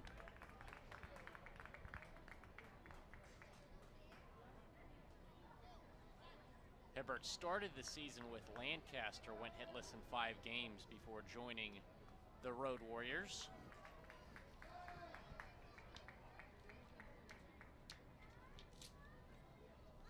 From Chandler, Arizona, played college ball at Long Beach State. This one on the outside corner, strike 3. Big strikeout for Coleman. That is his 4th K of the day, and there is 2 away. So 2 on, 2 out, 1 in, 1-1 your score here in the top half of the 4th inning. Back to the top of the order with Osvaldo Martinez, who has hit 2 balls on a line drive to center fielder Anthony Jansanti. Jansanti robbed him of a hit the first time. Last time up, a little more of a lazy line drive. 223 home runs, 11 RBIs for Martinez. First pitch, a fastball strike on the outside corner, 93 miles an hour. You can hear the pop from up here. So 0-1 the count on the former big leaguer. Long look in here by Coleman, who now has 72 pitches. That is a lot here in the 4th. The 0-1 swung and foul back, chased the high fastball, and now down in the count, no balls and 2 strikes. This would be a big win for Casey Coleman if he can just get out of this with 1 earned run. Obviously his streak of 19 straight innings scoreless broken up, but he was in a big jam. Just 1 run would be a win for him. The 0-2 coming here from Coleman. He'll set him outside. And this one is low and away. 1 ball and 2 strikes. Martinez in this series 7 for 25, 280 average for the former Florida Marlin. See if Coleman can finish this off here. His pitch will be pitch number 75. So he's obviously not going to go deep in this game, but you hope to get at least 5 out of him. Skeeters bullpen fairly well rested. The 1-2 low and away, and it gets away from Norris. Coming down to score is Fernandez, and the Road Warriors take a 2-1 lead. Well, last night the Skeeters won 2-1 on a walk-off wild pitch, and now a wild pitch gives the Road Warriors a 2-1 lead here. Going to second is Wenrich. Yeah, not many balls are going to get past Derek Norris, but Coleman just losing control of that one. Had Martinez down in the count 0-2, so that's really unfortunate for the Sugarland Skeeters. Coleman trailing 2-1 here to the Road Warriors. As pitch swung and hits to the right side, down the right field line. This could be trouble. Chavez chasing it. Kibitz, and it's Chavez over his left shoulder going down the right field line. John Mattingly, nicely done by the Skeeters' first baseman, saves another run, and that will do it. But the Road Warriors take the lead. They get a pair of runs on 3 hits, no errors, and 1 man left on base. Middle of the 4th, it is now the Road Warriors in front, 2-1 here over the Skeeters. Where can you go to beat the heat and enjoy some wonderful shade trees on the finest deck in Fort Bend? The answer is Dry Creek Social Club. They offer a large selection of craft beers, fine wines, and handmade cocktails. Relax and enjoy yourself indoors or outdoors. They also have a large dance floor and feature live music and a great atmosphere. Conveniently located nearby at 3333 FM 359 between the Swinging Door and Pecan Grove. Come on over, 832-471-6668 for more information. Spring Free Trampoline. The perfect way to go outside and be active. Your family will enjoy the thrill of a trampoline that keeps them safe and engaged all year long, right in your backyard. Visit us in Katy or online at www.springfreetrampoline.com. Smart in safety, smart in quality, smart in innovation. Spring Free Trampoline.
The guy who made a nifty catch over his right shoulder heading down the first base line. Skeeters' first baseman, Matt Chavez, will step in and lead it off here for the Skeeters.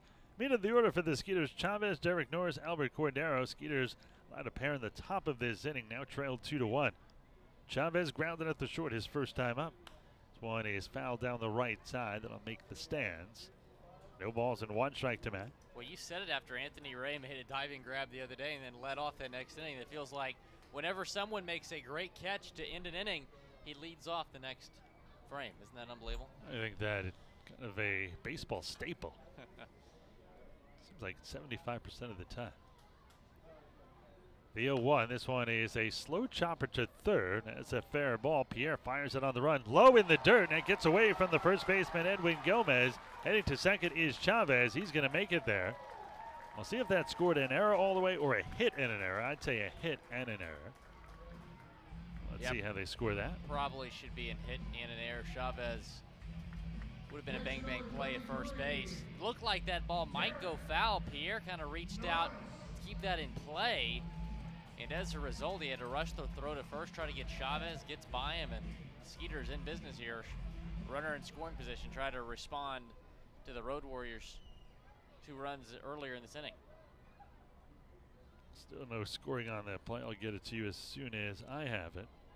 Derek Norris will step in. Now a chance to tie this game if he can get a base hit here, at least try to move the runner over. They'll set up outside on the first pitch to Norris. This one a strike. No balls and 1 strike to count. And they're going to give an error, and I don't see a hit. Let's wait for the official score.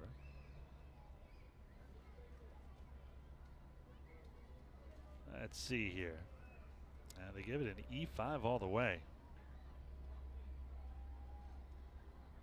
This one is outside. 1 ball and 1 strike to count. Skeeters trailing 2-1 here to the Road Warriors, bottom of the 4th.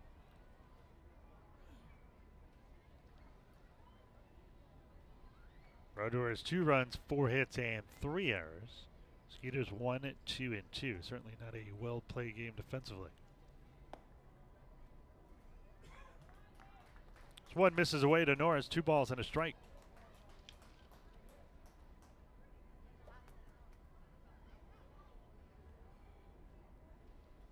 Of Norris's last 22 hits have gone for extra bases. Probably wouldn't take a double to get Chavez home, but with the Skeeters trying to respond, could definitely use an extra base hit right here from Dino. Rivera with runners on base. Man, does his pace really slow down. I mean, more than normal for a pitcher. This one is chopped foul. That one in and out of the road warriors dugout on the left side, 2-2.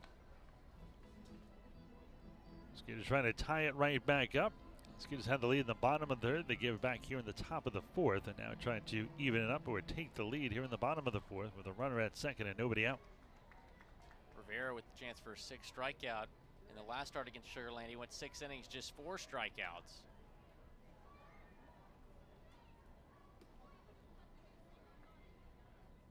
Raul Rivera, long look in here. You'll look at second. They'll set up away, and this one is low, 3-2.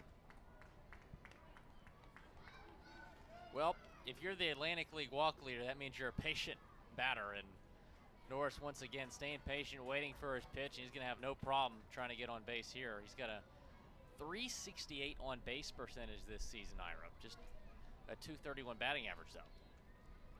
Payoff pitch here to Norris. Swan in. Hit into left center field. That's a base hit. This should score Chavez easily. Going to be waved home. And the Skeeters have tied it thanks to Norris, 2-2. Norris is 22nd RBI of the season. On base twice now with a walk and the RBI single. Error really cost Rivera and the Road Warriors. That's been the theme of this series. Back and forth we go. Skeeters jump out to an early lead. Road Warriors take the lead in the fourth, and the Skeeters take it right back. Just took 2 batters for Sugar Land take a 3-2 lead. Or excuse me, to tie it up at 2 apiece. 2 runs on 4 hits for both teams. 3 errors by the Road Warriors. 1 in this inning that led to that run. The Skeeters have a pair themselves. Instead, the Skeeters switch hitting third baseman Albert Cordero batting from the left side against the righty. This one nubbed foul back in the left of home. No balls and 1 strike to count. And Rivera's pitch count starting to pile up quickly here too, closing in on 70 pitches.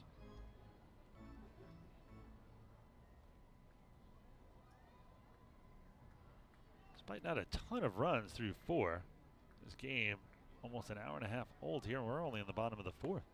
This one is low and away. 1 ball and 1 strike here on Cordero.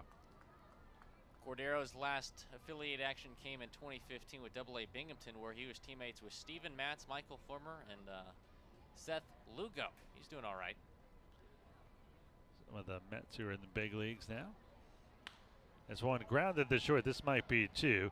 Martinez to Rodriguez to Gomez. And that is a 6-4-3 double play. And just like that, 2 outs, none on for Dennis Phipps. The Skeeters can never seem to get that knockout blow in this series. When you look at the games in this series, I mean, they have all been really close games. All of them decided by 3 runs or less. The Skeeters' last 3 wins, just a combined 5 runs. The Skeeters lost game 1 4-3. They won game 2 3-0. They lost game 3 7-4. This one fouled off to the right side. Game 4, Skeeters won 3-1. And the Skeeters won 4-3 in game 5 and game 6 last night. The walk-off win, the Skeeters win 2-1, and now 2-2 here in the bottom half of the 4th inning.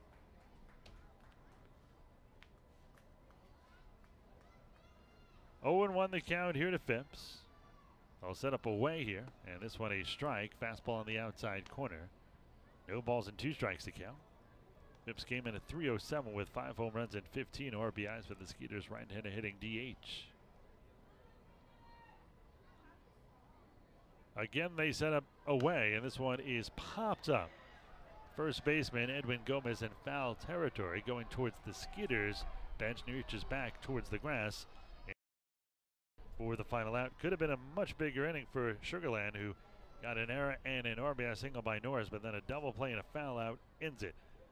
But the Skeeters tie it, and through 4, your score: Skeeters 2, Road Warriors 2. Trying to plan a fun corporate or family event? Let us help.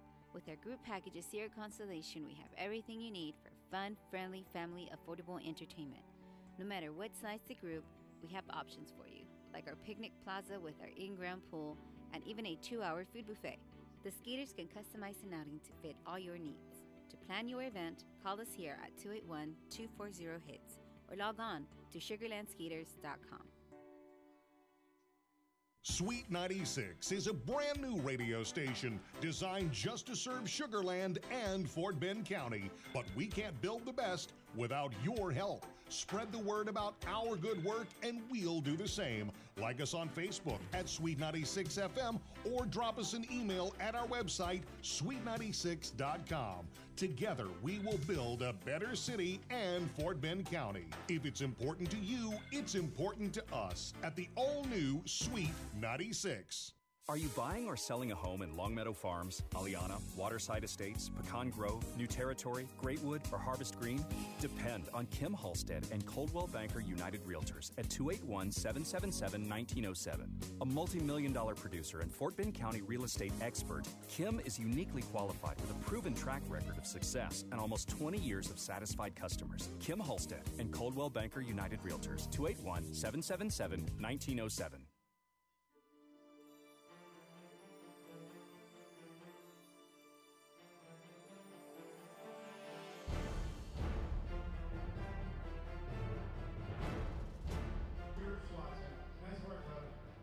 We move to the top of the fifth inning in a tie game, and to will you through the next few, our own Will Scott. Mr. Scott, it's all yours. Thank you, Ira.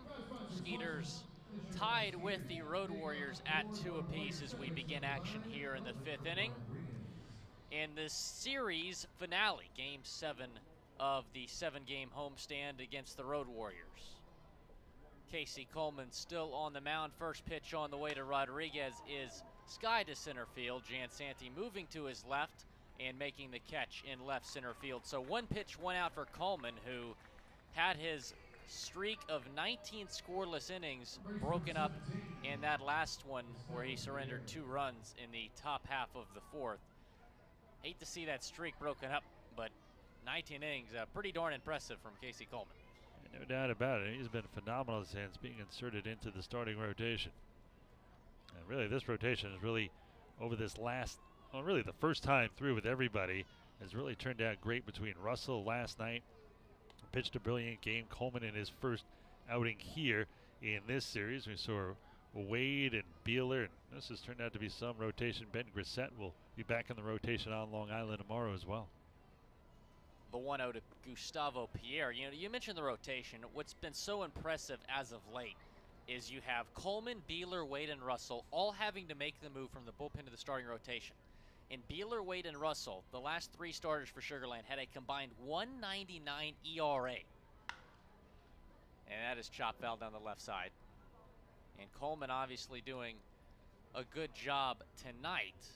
Because of that, the Skeeters have now moved into first in the Atlantic League in team ERA at 3.31, just ahead of the Barnstormers, who they're trying to catch. Just 2.5 back of the Barnstormers, who won earlier today 4-3. Casey Coleman, the windup and the pitch from the former major leaguers, foul behind home plate. And it seems like the Skeeters haven't hit a lot of home runs in the last, week to 2 weeks. 41 still leads the Atlantic League, and by a decent margin too. The next closest is the Long Island Ducks with 33, and then the Barnstormers with 32. And if you've ever seen the Lancaster or York, the Barnstormers and the Revolution basically hit in the Atlantic League version of Fenway Park. So that's saying a lot, especially when you play most of your home games here. Swung on and missed by Gustavo Pierre on the 2-2. That's strikeout number 5 from Casey Coleman. 2 down here in the top half of the 5th inning. Skeeters and the Road Warriors tied at 2 apiece. Both have 2 runs on 4 hits. Road Warriors have 3 errors. Skeeters with a pair of errors. That'll bring up Jose Julio Ruiz, the left fielder. Kind of interesting to see him in left field tonight, Ira. Normally used to seeing him be the designated hitter or first baseman. You got to play some position. There are not a lot of Big Poppies of the world that really don't play a position. Even Big Poppy played a little first. Yeah. Swung on and missed at the breaking ball from Coleman. This is Ruiz's first series with the Road Warriors. He's 3 for 16 thus far. 4 strikeouts in 6 games. And he drills that one into right center field. Backing up and making the catch is Kyle Kubitz. out number 3. So a 1-2-3 inning from Casey Coleman, middle of the 5th. Road Warriors and the Skeeters tied at 2. Every Saturday home game at Constellation Field will feature a giveaway or a post-game concert for fans in attendance. Giveaway nights include such items as hats, Swats and Star Wars bobbleheads, a Tracy McGrady bobblehead, and much, much more. While the post-game concerts feature artist 80s sensation The Spasmatics, country bands with Roger Krieger and Jack Ingram, and even a Jimmy Buffett cover band. For a full lineup, visit SugarlandSkeeters.com for more information. Sugarland Skeeters, it's more than baseball. So there I was, just minding my own business when a hit and run. This guy came out of nowhere, bam, and he just kept going. Thankfully, Texas Farm Bureau Insurance was there with the right auto coverage for how and where I drive. So I was on my way in no time to witness the hit and run that really matter. Now that's a moment worth covering. 877 Farm Bureau. Hi, I'm Ira Leben, voice of the Sugarland Skeeters. Join me every Friday night to hear Skeeters baseball live on Sweet 96, Sugarland's only radio station. Listen each Friday night when the Skeeters are both at home and on the road on 96.1 FM for the Friday night game of the week. Follow the drive for the 2018 Atlantic League Championship as the Skeeters and Sweet 96 team up for the first time. Sugarland, it doesn't get any sweeter.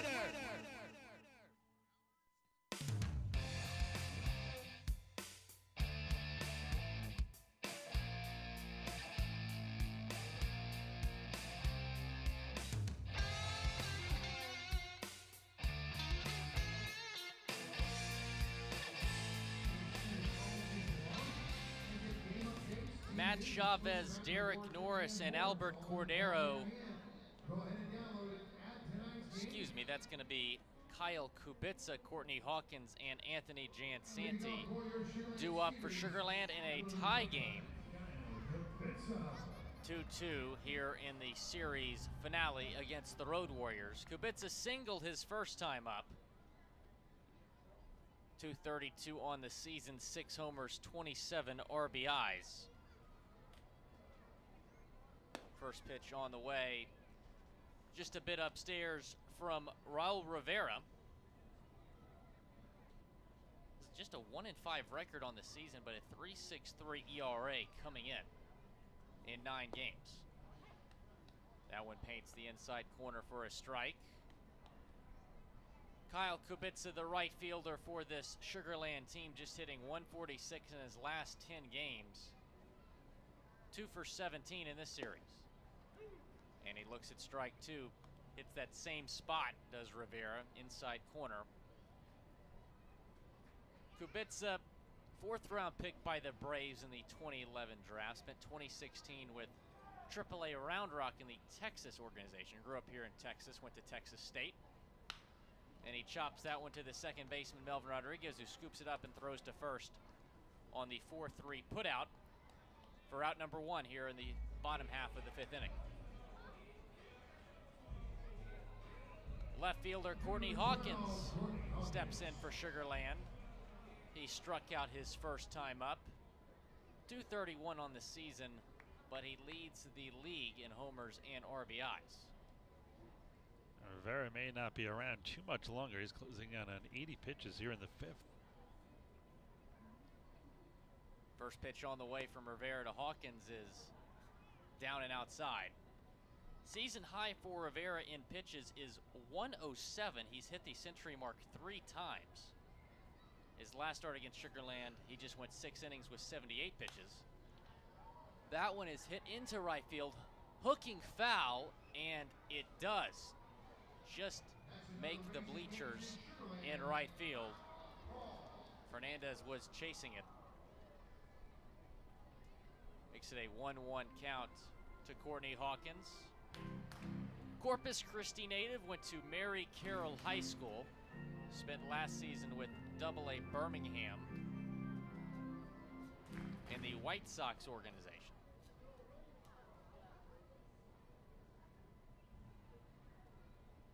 Looks like he might have got a new bat. Yeah, looks like he broke it on that foul ball. He is strong. That explains the 9 homers this season. Most of them went way out of the ballpark. Rivera taking his time as he delivers the 1-1 count to Hawkins. Swung on and missed. Hawkins was committed to play at UT Austin, but was drafted in the first round, decided to sign with the White Sox. Of course, University of Texas in the College World Series right now. And he looks at ball 2. So who's the favorite in your mind out of the remaining 8 teams? Man, it's tough to say. I would have said Oregon State, but they lost their first round game, so now they have to win out to make the final. North Carolina is the team that beat them. They looked very, very good. I'd probably say University of Texas, honestly. They're very, very loaded. They got really good pitching, really good hitting, well-balanced team. That one is skied in the infield. Edwin Gomez gets under it, making the catch for out number 2. So 2 down here is the top of the Sugarland lineup. Anthony Jansanti comes up to bat now. Scored the game-winning run last night. So far today, he has a walk and he reached on an error. Tries to get something going here with 2 down for Sugarland, but since moving up to that top spot, Jansanti playing very well. 80 pitches now here for Raul Rivera. First pitch on the way to Anthony is fouled, hit him in the back. Makes an 0-1 count to Anthony. First night back in the 1 hole for Sugarland, went 2 for 4. Followed it up with another 2 for 4 performance on Friday night, and then last night going 1 for 5, but scoring the game-winning run.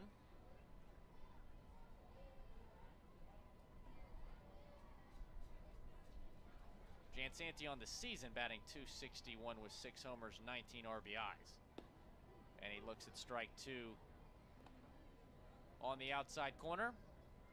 Sugarland and the Road Warriors tied at 2 apiece.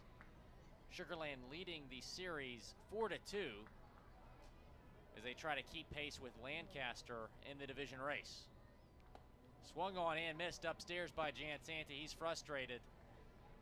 Would have been,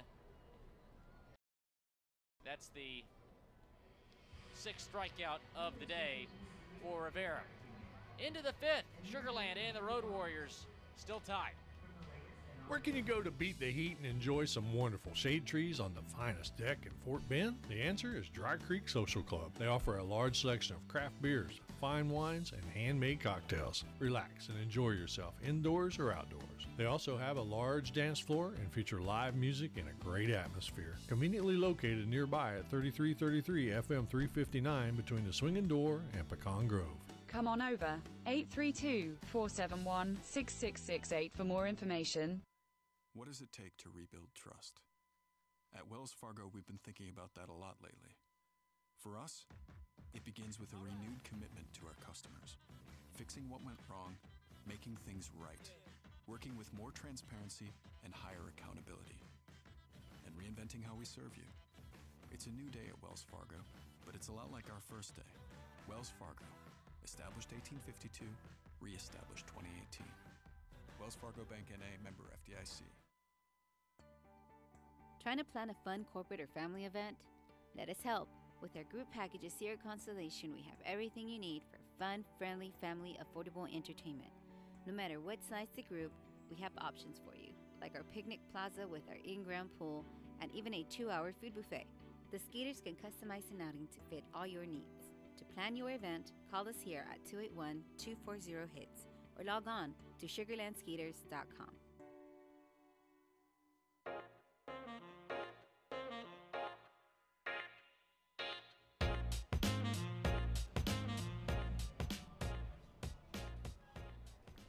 Another good one here in Sugarland between the Skeeters and the Road Warriors. Geraldo Valentin will start things off for the Warriors here, the designated hitter. 240 batting average, 1 home run, 10 RBIs on the season. Casey Coleman delivers the first pitch to Valentin and is just a bit outside, called a ball. Coleman. Pitched 3 years for the Cubs, one with the Royals. 1-0 pitch to Valentine inside. 2 balls, no strikes. Valentine, 9-game hitting streak was broken up last night in an 0-for-4 performance. He was hitting .315 during that streak. This series, he is 8-for-19. Hits that one right at Rondon. Easy play for the shortstop. Oh, I stand corrected. He had to hustle that throw to first base to Chavez, but making the play for out number 1. Yeah, double clutched a little bit on that. Rondon and Walsh both charged an error earlier in this game. Kind of surprising, as Ryan Posner mentioned earlier. Both are some of the more talented infielders in this league. Coleman now almost at 90 pitches, yet nobody warming up in the Skeeters pen. Which is kind of surprising, because Coleman's season high, just 98, has not hit the century mark at any point this season, coming out of the bullpen, moving into the starting rotation just a few weeks ago. It's a 1-0 count to the right fielder, Jorge Fernandez-Diaz, batting .272 in his last 10 games. Sugarland and the Road Warriors tied at 2. Looks at strike 2. 0-2 count from Casey Coleman to Jorge Fernandez-Diaz. Spent last season with Sussex County of the Can-Am League at 208 with 10 homers and 36 RBIs. He looks at ball 1. On a gorgeous night here in Sugarland, we're obviously a little bit concerned about the weather, Ira. Gonna keep an eye on it, but it looks like we're gonna be just fine for the remainder of this game. Yeah, looks like it is passed. That ball hit into left field. Courtney Hawkins making the play for out number 2. It's going to start up around 1 a.m. We'll be off on the road by that point. You got a, what, pretty early flight? Always. Skeeters have a game tomorrow night. No days off. You can join Ira Liebman on the road trip. SkeetersRoad.com is the link. Edwin Gomez, the first baseman, steps in for the Road Warriors. 0-for-2 tonight with the strikeout. And he looks at ball 1. 3,890 in attendance here, even with some of that rain this afternoon. 1 ball, no strikes, 2 outs. The pitch to Gomez in there for a strike from Coleman. Skeeters 2 runs on 4 hits and 2 errors. Road Warriors 2 runs, 4 hits on 3 errors. Wind up and the pitch from the former major leaguer right over the plate. Makes it a 1-2 count. Gomez's last 10 games batting .258 in the series. He's 5-for-22. All 5 of his hits have been singles. 1-2 pitch. Just missed. Maybe up and outside. Coleman has retired 7 straight. Looking for a second. Maybe that's why nobody's warming up in the bullpen. Probably looking for a second straight 1-2-3 inning. 95 pitches now. 2 balls, 2 strikes, 2 outs. Coleman just missing outside once again. Payoff pitch upcoming for Gomez. The former Skeeter played 16 games for Sugarland in 2015. Crowded Constellation trying to encourage their starting pitcher, Casey Coleman. The payoff pitch. It was a good one, but even a better job by Gomez to lay off. That is the second walk of the day by Casey Coleman. So the Road Warriors have a base runner on with 2 outs here in the top half of the 6th inning. Skeeters and the Road Warriors tied at 2. Isaac Winrich drove in a run earlier tonight. He's 1-for-2 with the flyout and an RBI single. That was just his 4th hit of the season in his 32nd at-bat. his first time playing since Thursday's game. Rondon, the throw to first in time. Winrich. So that'll do it for the top half of the 6th inning. Middle of the 6th, Skeeters and the Road Warriors still tied. Hey, what's for dinner tonight? That's probably the hardest question we all answer every day. May I suggest La Cocina Mexican Restaurant? Dine in or take away. They have the best Mexican food in the area, and it's all handmade from scratch. Try their famous street tacos. The Fiesta Packs are unbeatable, and delivery is provided. Located at 515 FM 359, or for even quicker service or reservations, 281-238-0872. That's 281-238-0872. Sweet 96 is on the air everywhere. On the radio from our Fort Bend County Tower site located on the Grand Parkway at 96.1 FM or online at sweet96.com. Click the Listen Live link and enjoy our community programming anytime you like from anywhere in the world, or just tap the app. Download the free TuneIn Radio app for your smartphone and search Sweet 96. Salon Evan and Day Spa is the premier Aveda Concept salon in Sugar Land, locally owned and family operated since 1989. Let our Aveda trained stylists take you to the highest level of satisfaction with the latest techniques for coloring, highlighting, and precision haircuts. Treat yourself to our famous Aveda facial, a relaxing massage, or a signature manicure and pedicure. Have an ultimate salon experience today at Salon Evan and Day Spa, 281-980-5160, 281-980-5160.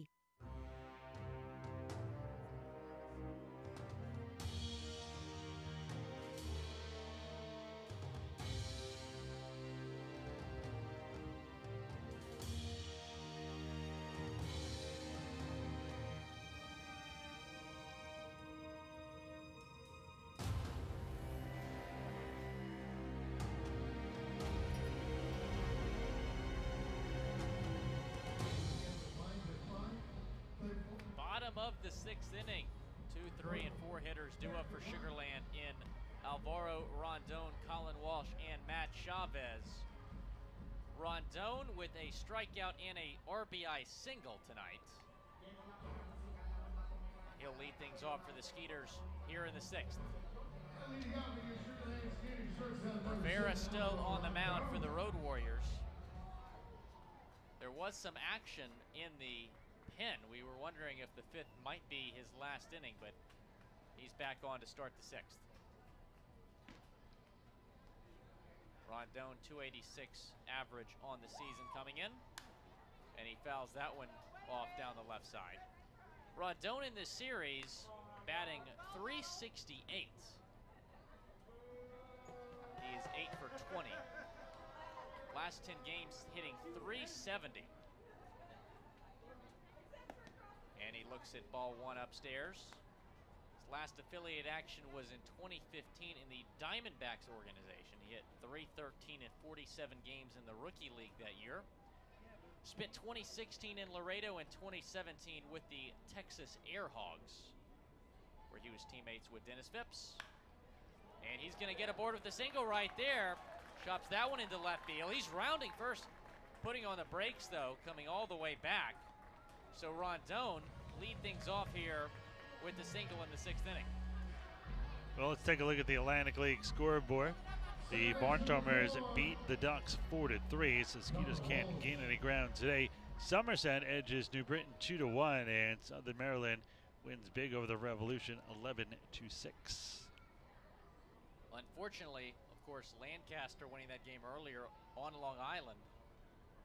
We were hoping that we'd have an opportunity to gain a game on Lancaster. Throw over to first, not in time to get Rondon. Slides back head first. Colin Walsh in the box for the Skeeters to face Rivera. 0 for 2 so far today. Another throw back over to first.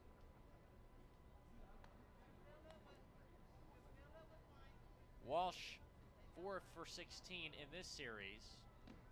He's just batting .209 since returning from the disabled list. Before the DL, he was hitting .286.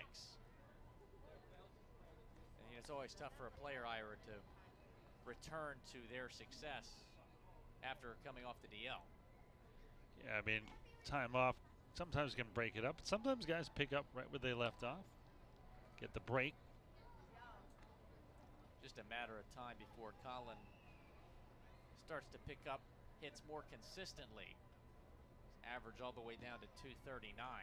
Still no home runs, 7 RBIs. The 1-0.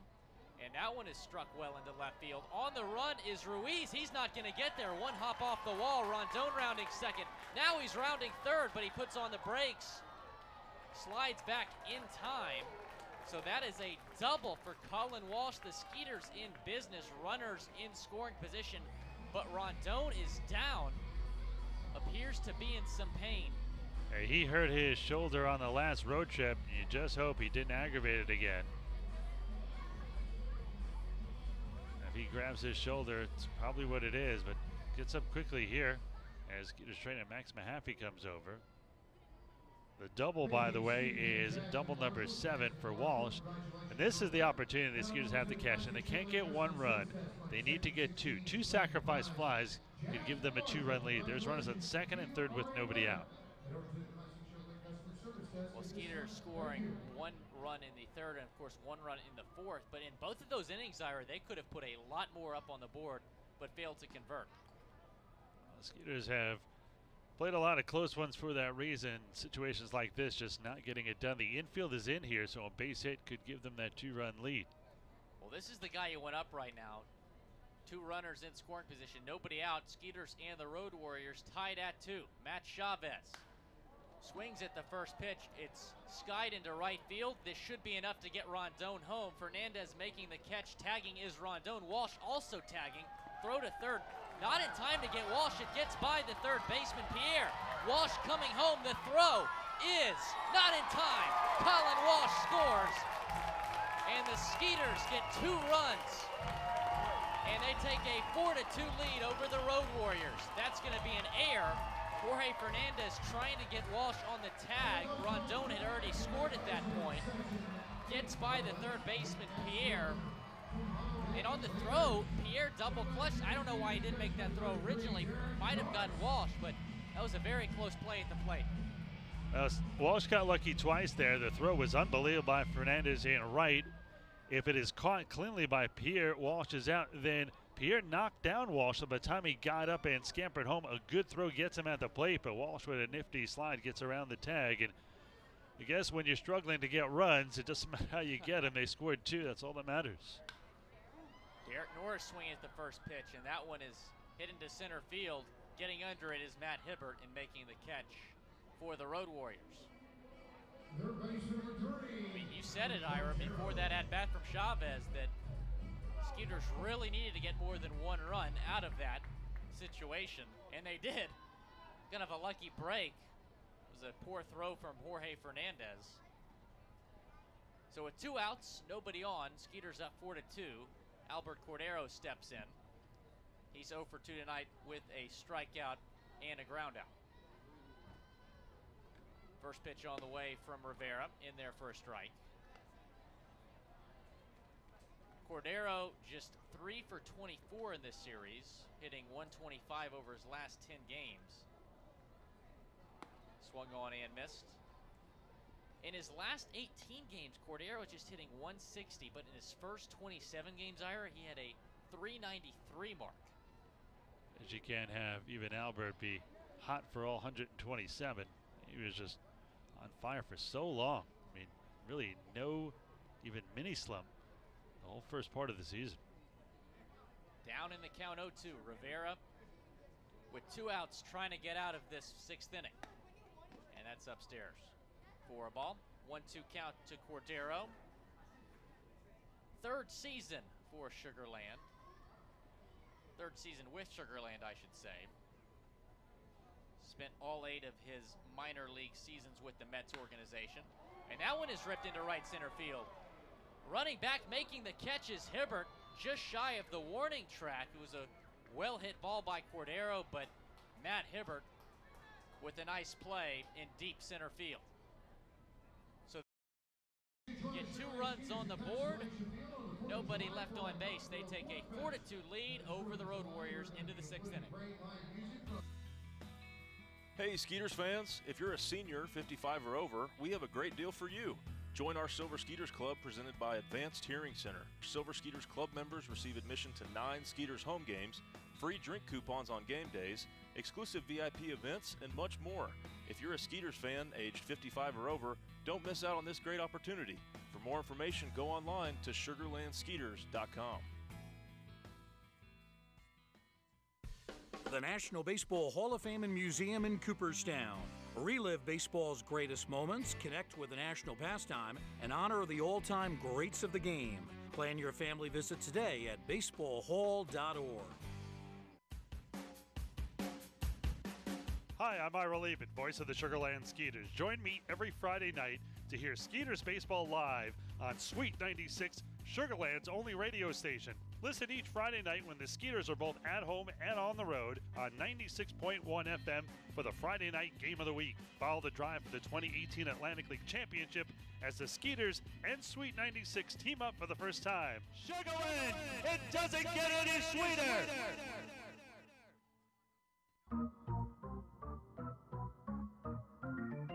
We are La Casina. Go Skeeters!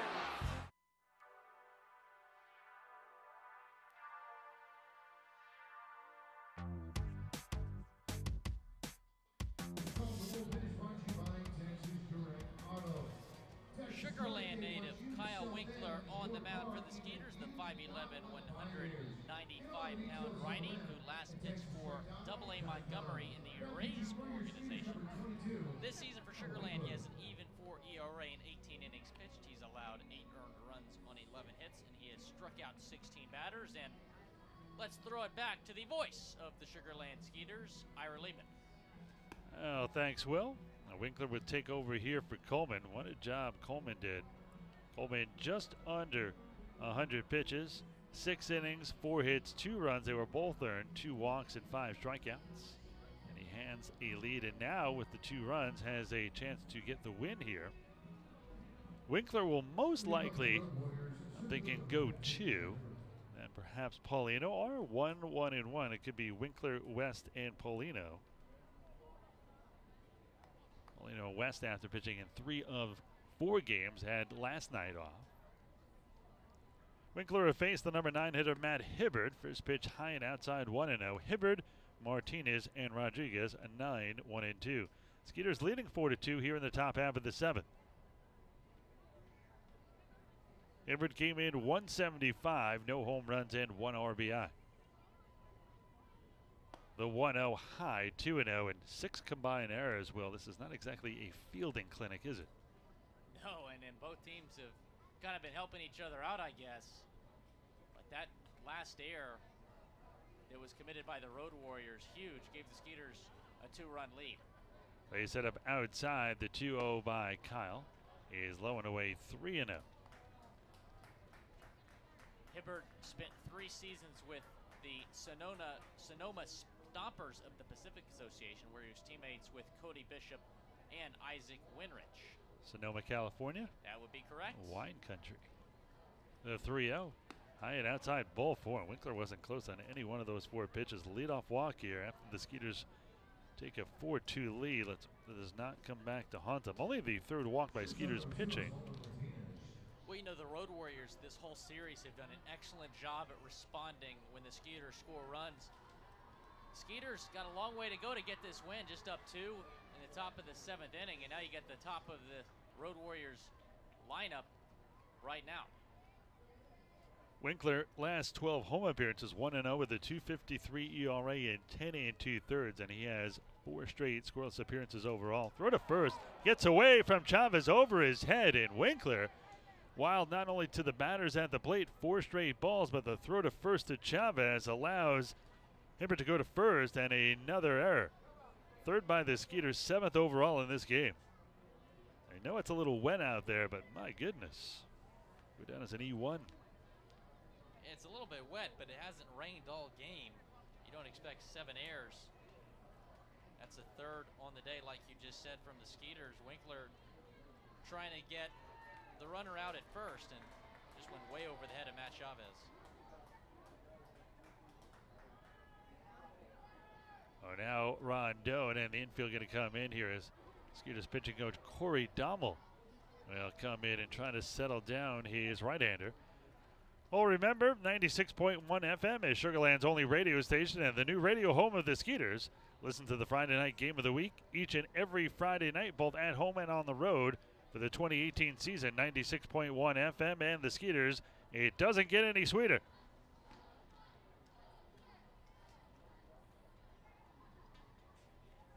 Just a quick chat from Dommel.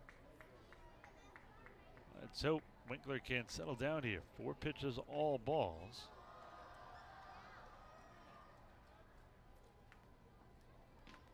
Some action in the Skeeters pen. We hope that Winkler is able to finish this inning.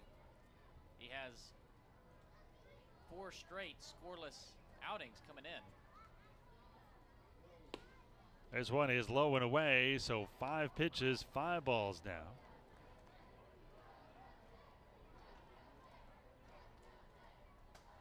Skeeters leading 4-2, 1 on, none out.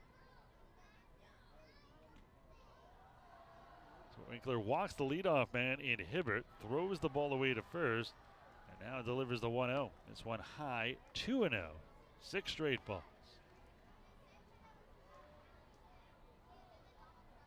Just really alarming whenever your reliever comes out of the bullpen and is having control issues, especially when the Skeeters are just up 2 runs. Interesting to see if he really does right here if Winkler draws another walk. The 2-0 high and tight, and Winkler just does not have command of the strike zone. 7 straight balls out of the bullpen. And he has been very good against right-handers as well. They're just batting 156 against him. They're only 7 for 45. He has struck out 13 of them. Just needs to get one over the plate, try to get in the zone. He set up away, and the 3-0 here from Kyle, and this one is high, ball 4. 8 straight balls, 2 straight walks to start the 7th. Now the go-ahead run comes to the plate in Melvin Rodriguez. I got to think if he walks a runner here, that's it. Action beginning in the Skeeters pen. Rodriguez last 10 games batting .294, one of the more dangerous hitters on this Road Warriors team. He moves up from the 8-hole all the way to the 2-hole. Matt West warming up in the Skeeters pen. Here comes Pete Incaviglia. That's going to be all for Winkler. So they're going to ask West to go 2 here? That's a lot to ask. He's going to have to get 6 outs. I mean, certainly not undoable for a setup man. Just not the general form. A slow walk here by Incaviglia. It's going to be the 2nd visit, so either way, he will take the ball from Winkler. We will take a break. We'll come back. We'll tell you all about Matt West, the former big leaguer, coming in for the Skeeters when we get back here in a moment. Skeeters up 4-2, 2 on, none out. Back in a moment. So there I was, just minding my own business when a hit and run. This guy came out of nowhere. Bam! And he just kept going. Thankfully, Texas Farm Bureau Insurance was there with the right auto coverage for how and where I drive. So I was on my way in no time to witness the hit and run that really matter. Now that's a moment worth covering. 877 Farm Bureau for more information. The National Baseball Hall of Fame and Museum in Cooperstown.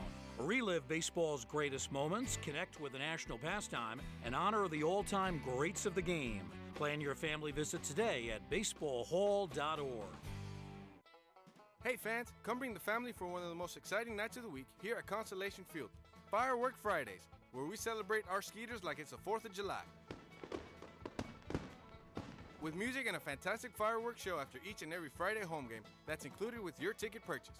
We'll be doing this every Friday through the entire Skeeter season, so start off your weekend with a bang. For more information, contact us at 281-240-HITS or visit us on the web at sugarlandskeeters.com.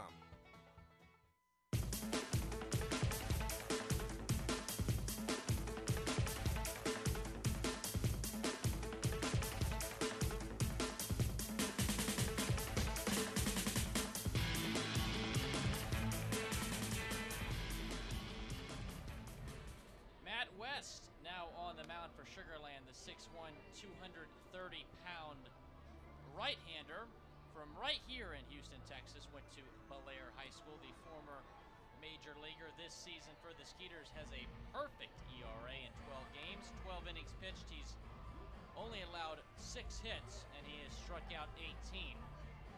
So 12 scoreless outings to start his Skeeters career, hoping to make it 13 right here, but he may need 6 outs to do it. He's got a big jam to work at. First and second, nobody out. Kyle Winkler, usually extremely reliable. 8 straight pitches, all balls, walks the first 2 batters he faces. Well, Melvin Rodriguez will step in here against West with 2 on and none out. He's 1 for 3. He's grounded to second, singled, stole a base, and flying out to center. Skeeters up 4-2 here. Let's see if West can get a couple of quick outs here, maybe a double play ball. Take a look at the repertoire here on West. Fastball and a curve. Fastball 93 to 90, 91 to 93. And squaring to bunt here is Rodriguez, the left-handed hitter. Takes it for a ball, 1-0, and now 9 straight balls by Skeeters relievers. Well, West in his previous 12 outings has not gone farther than 1 1/3. Matt Petey hoping he can go a full 2 innings right here. I think Rodriguez giving himself up. If he does again here, you take the out. And he is squaring early here. The 1-0. Swung a hit towards third. The old Butcher Boy play. And don't know what Cordero was thinking there. Cordero looked like he had a sure shot at second, stop there, and took the sure out at first. So now a base hit would tie this game. Nifty move by Rodriguez. Squared to bunt, pulled the bat back, and then swung away, trying to get it past Cordero, who was in at third. Well, that's just as good as a bunt. Like you said, looked like Cordero had Martinez beat at second base, but Rodriguez obviously fast. Maybe he was just going for the safer out right there at first base. Gustavo Pierre, the 3-hole hitter, will step in. He has struck out twice between walks, so he's 0 for 2. First and third in here. Short and second back. This one chopped foul, back in behind the plate. No balls and 1 strike to count. West has been nearly unhittable. West was in the big leagues twice. First time with the Rangers. He is a Houston native, so a big thrill for him. Going to Texas and playing for the Rangers, where he crossed paths with Skeeters Submariner Ben Rowan. Won both of the big leagues with the Rangers at the same time. The 0-1 here from West. This one swung and miss, 0-2, and then got back to the big leagues with the Dodgers and crossed paths with Paco Rodriguez, who was signed earlier here with the Skeeters, although they didn't cross paths here, oddly enough. With the Dodgers, got to play with a couple of Cy Young Award winners, and Zach Greinke and Clayton Kershaw. So with Kenley Jansen. Don Mattingly was the manager. The 0-2, swung and hit into left center field. That's a base hit. This is going to easily score 2. Hibbert scores. Scoring is Martinez, and going to second and being thrown out is Pierre. So the game's tied at 4-4. It'll be a single for Pierre, 2 RBIs, number 13 and 14, but he is nailed by plenty at second. 5th double of the year from Pierre. I was a little bit surprised he went for second base. Closer than I thought it was going to be originally. Nice throw in there to get him. 2 outs, but the Road Warriors have tied the game up. Once again, the Skeeters give the lead back in this series, and that'll bring in the cleanup hitter, Julio Ruiz, who was reached on there by shortstop. Alvaro Rondon struck out and flying out to right. In steps the left-hand hitting left fielder.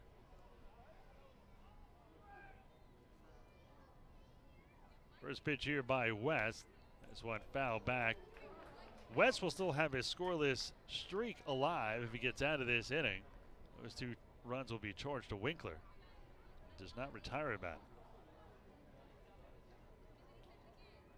Ruiz came in at 214, no home runs, 2 RBIs. 4-4 your score here in the top of the 7th. The 0-1, this one straightens him up. 1-1, a little high and tight. Skeeters got their run in the bottom of the 3rd, but gave it right back as Road Warriors scored 2 in the top of the 4th, take a 2-1 lead. Then the Skeeters tied it in the bottom of the 4th with a run making it 2-2. They took the lead in the bottom of the 6th last inning.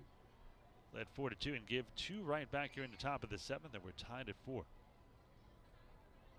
The 1-1 is outside, 2 balls and a strike.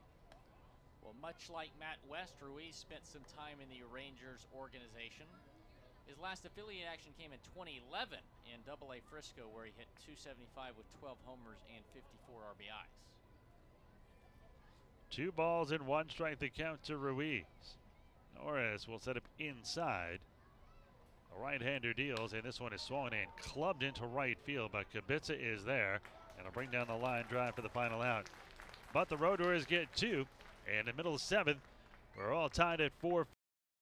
Time, get your peanuts and Cracker Jacks. I do care if you never come back. Skeeters fans, end your weekend with Skeeters baseball at Consolation Field for Sunday Fun Day. We have something for everyone. Play catch in the outfield, and your favorite Skeeters players will be signing autographs before the game. Also, after the game, all kids will be able to run the bases. Consolation Field has everything you need for a fun, family-friendly, affordable day at the ballpark. For more information, contact us at 281-240-HITS or visit us on the web at sugarlandskeeters.com. So there I was, just minding my own business when a hit and run. This guy came out of nowhere, bam, and he just kept going. Thankfully, Texas Farm Bureau Insurance was there with the right auto coverage for how and where I drive. So I was on my way in no time to witness the hit and run that really matter. Now that's a moment worth covering. 877 Farm Bureau.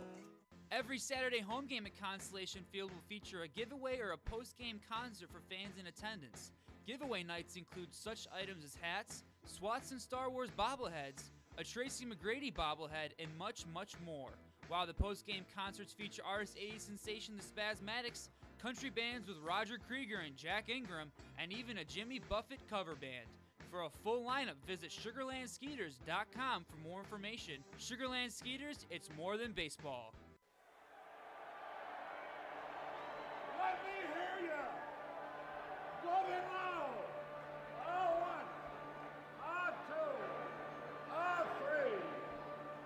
Take me out to the line. Take me out to the line. Buy some peanuts and Cracker Jacks. I don't care if I ever get back home through. Luis Cruz, the 5'9", 205-pound lefty from Puerto Rico, who reached AAA in affiliated ball, now on the mound for the Road Warriors. This season, he has a 1.04 ERA in 26 innings pitched. He's just allowed 3 earned runs on 22 hits, and he struck out 29 batters. Well, he has been a part of 2 4-3 games. In game 1 of this series, he went 2 innings, allowed 1 run on 2 hits, struck out 3, as Road Warriors won 4-3. And then 2 nights ago, he was part of the 4-3 loss by the Road Warriors. 1 inning, no runs, 1 hit, no walks, 1 K. Oh, he will face the Skeeters here in the bottom of the 7th. The bottom of the order, Dennis Phipps, Kyle Kubica, and Courtney Hawkins here. Tied at 4-4. The Skeeters have given 2 leads away here. Phipps, 307, 5 home runs, 15 RBIs. He's 0 for 2. He has struck out and fouled out. This one is low and in, 1-0. Well, the Skeeters haven't scored more than 4 runs this entire series, but they're going to have to do so if they want to win this game. This one is outside, 2 balls and no strikes. He was an all-star last year with the Joliet Slammers. 5-5 at 3.32 ERA. Swung on and missed here. 2 balls and 1 strike to count to Phipps. Cruz, the exact opposite of Rivera.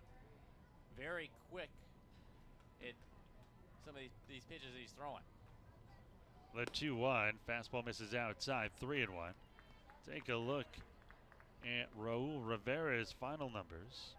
He goes 6 innings, allows 6 hits, 4 runs. Only 2 of them earned 2 walks and 6 strikeouts. This one is popped up just to our right. Now to run the count full 3-2. Dennis Phipps hitting .363 over his last 10 games. Just 5 for 26 though in this series. Skeeters look to regain the lead. Payoff pitch coming here to Dennis Phipps. A long look in here by Cruz. A lefty will wind, and finally Phipps asks for timeout. Now he's ready, the 3-2. This one is low and away, ball 4. And it continues here. Every time one team seems to have momentum, they give it right back. They just scored 2, and now a leadoff walk here to Dennis Phipps. Well, Phipps the go-ahead run here. And you got to think, Will, that Skeeters really have the advantage if they can score a run here. West is on the hill. Paulino will get up shortly after that.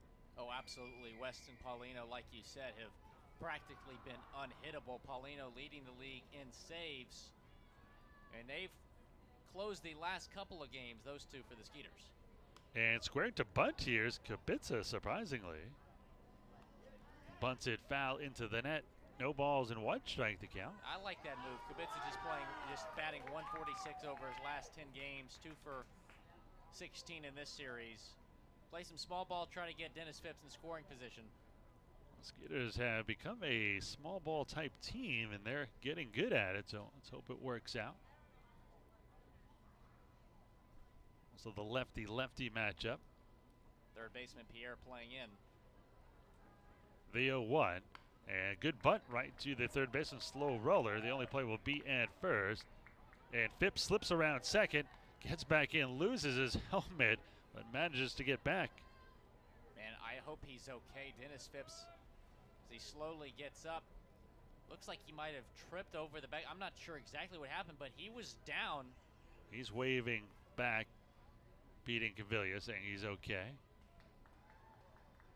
He was down for about a second and then reaching back to touch the bag. The throw came in, but good to see that he's okay. Talking to the shortstop, Osvaldo Martinez has a smile, so it looks like he's all right. Now the go-ahead run down at second for the Skeeters.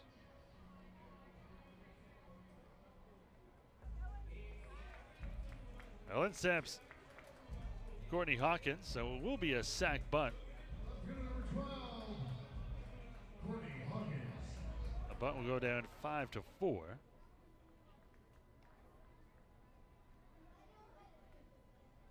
Hawkins, tied for the league lead in home runs with 9. Second in the league in RBIs with 36. 231 overall, 0 for 2 here. Takes the first pitch for a strike. He has struck out and popped out to first. The lefty looks in for this sign from his catcher, Isaac Wendrich. Will set up outside. This one misses away. 1 ball, 1 strike, 1 out, 1 on. Tied at 4 here in the bottom half of the 7th inning.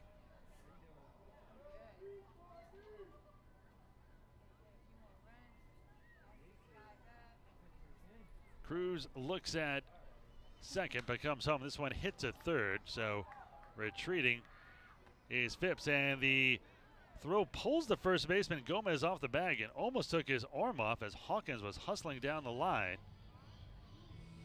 Yeah, not a great throw from here, the first baseman. That was to the left of his first baseman, Gomez. Hawkins ran right into him as he tried to reach first base.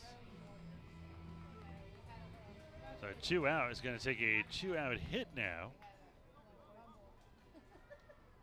Back to the top of the earth, Anthony Jansanti.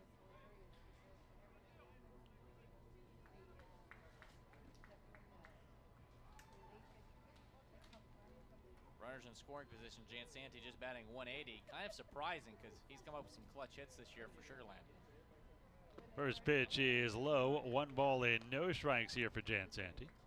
4-4 your score here in the bottom of the 7th. Skeeters have the go-ahead run down at second with 2 away.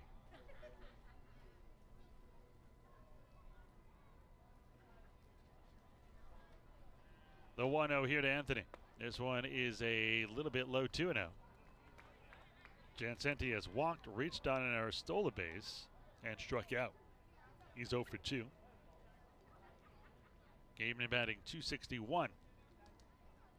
6 home runs, 19 RBIs. Very lopsided looking scoreboard. Anthony's going to be swinging a ray right here if this pitch is anywhere close to the strike zone. The 2-0. This one, wow, I don't know where that missed. Looked like it was right down the middle. I guess high, 3-0. Yeah, perhaps a bit upstairs. That was by the numbers. A little 4 runs, 5 hits, 4 errors for the Road Warriors. 4 runs, 6 hits, and a trio of errors. And they're going to intentionally walk him here. Kind of surprising. Guess he wants the lefty-lefty matchup with Rondon.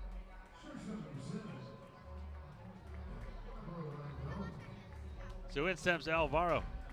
Alvaro already 2 for 3 here today. He hits lefties extremely well. He has struck out, has an RBI single, and also scored a run last time he singled. Been part of 2 of the 4 Skeeters runs. See if Alvaro can come through again here with 2 down. 2 on, 2 out, tied at 4 here in the bottom of the 7th. First pitch a little bit high, 1-0. Rondon with runners in scoring position and 2 down, hitting .267 in 15 at bats, has 5 RBIs. The 1-0, this one chopped foul at the plate. He got a piece of his foot or shin as well. 1-1. Rondon hitting .370 against left-handed pitching. So yeah, I'm kind of surprised to see the intentional walk. I think they're playing the percentages. I don't think they realize Rondon is hitting that well against lefties. And if I hadn't looked it up, I wouldn't have known. The 1-1, this one fouled into the net to our left, 1-2. You assume most lefties wouldn't hit a left-hander well, but not always the case. Rondon's hitting pretty much everyone well right now. Luis Cruz looks in. If they set up inside would be my guess. The 1-2. Check swing, did he go? Yes. And now Rondon is going to have to be hunted down. The catcher ran towards him, missed. Then he swiped at him and he missed again. And Rondon with that speed is high. So good job by Rondon stringing it out till the end. Now Skeeters have opportunities but do not score. No runs, no hits, no errors, and 2 men left on base. We are through 7 innings of play, still tied at 4. Want to watch a Skeeters game in style? We have just what you need. Our game day suites are ideal for entertaining clients, rewarding employees, networking, and even celebrating personal milestones. Let us make it easy for you. Suite rentals come with food and soft drinks, parking privileges, and even access to our Insperity Club. Drinking packages are also available. To plan your event, call us at 281-240-HITS or visit us on the web at sugarlandskeeters.com.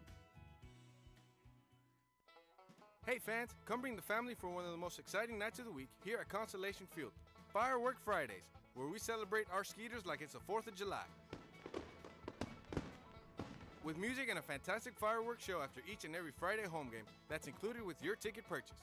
We'll be doing this every Friday through the entire Skeeter season, so start off your weekend with a bang.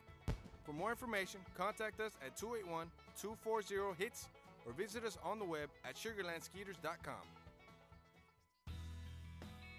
Hey Skeeters fans, if you're a senior, 55 or over, we have a great deal for you.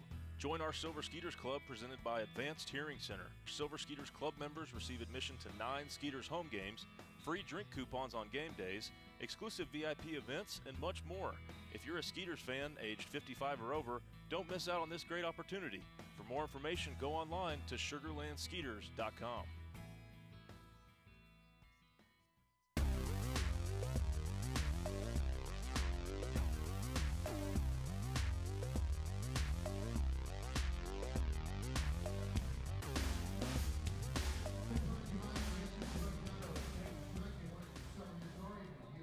Big leaguer Ben Rowan on the bump now for Sugarland, the 6'4", 203-pound righty from California.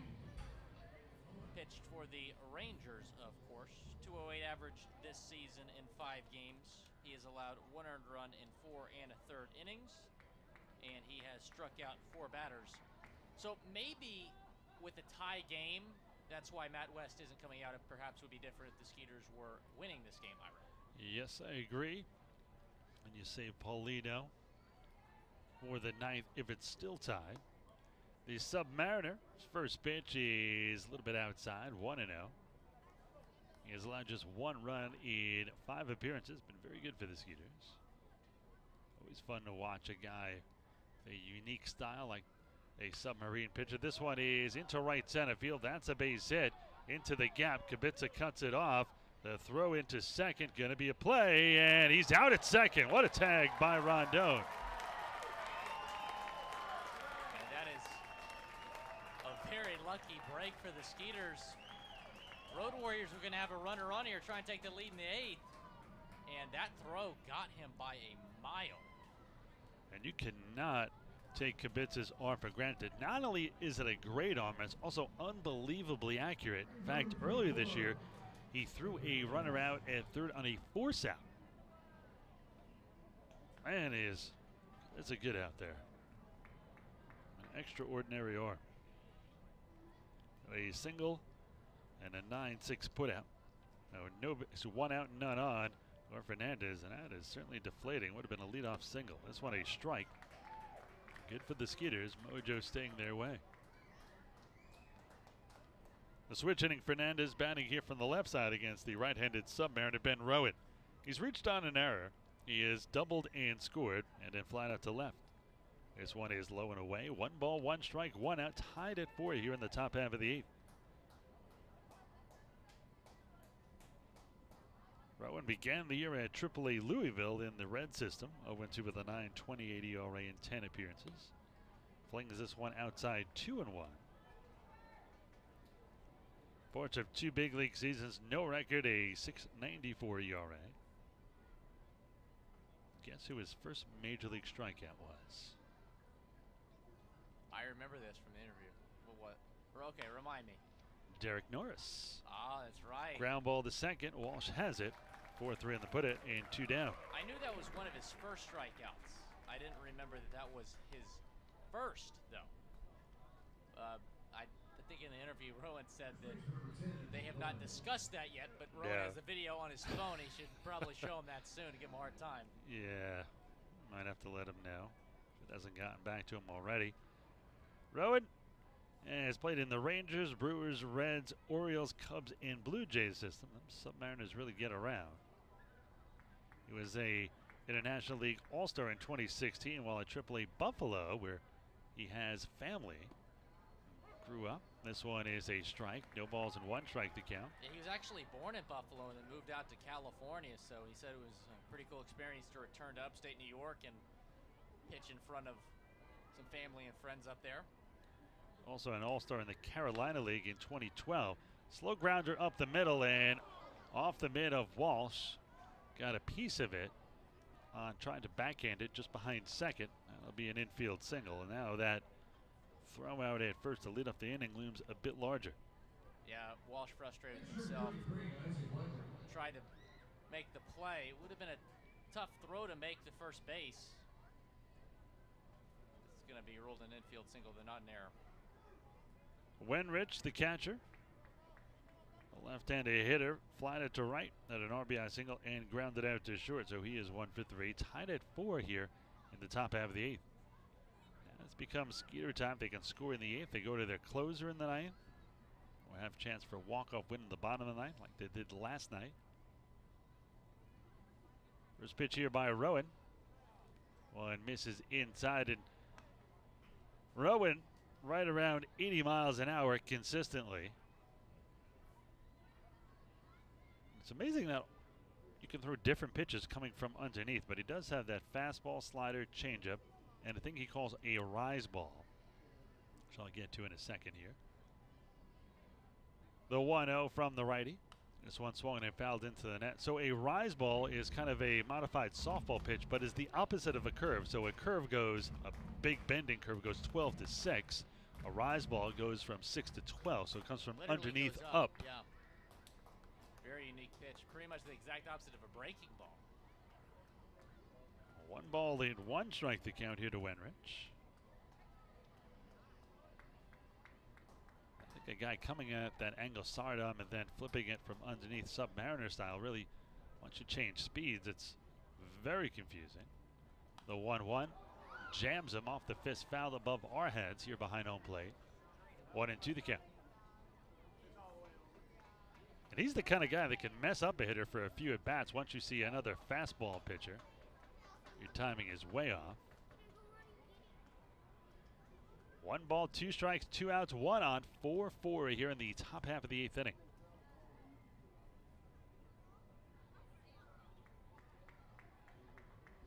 Rowan from the stretch. They set up away.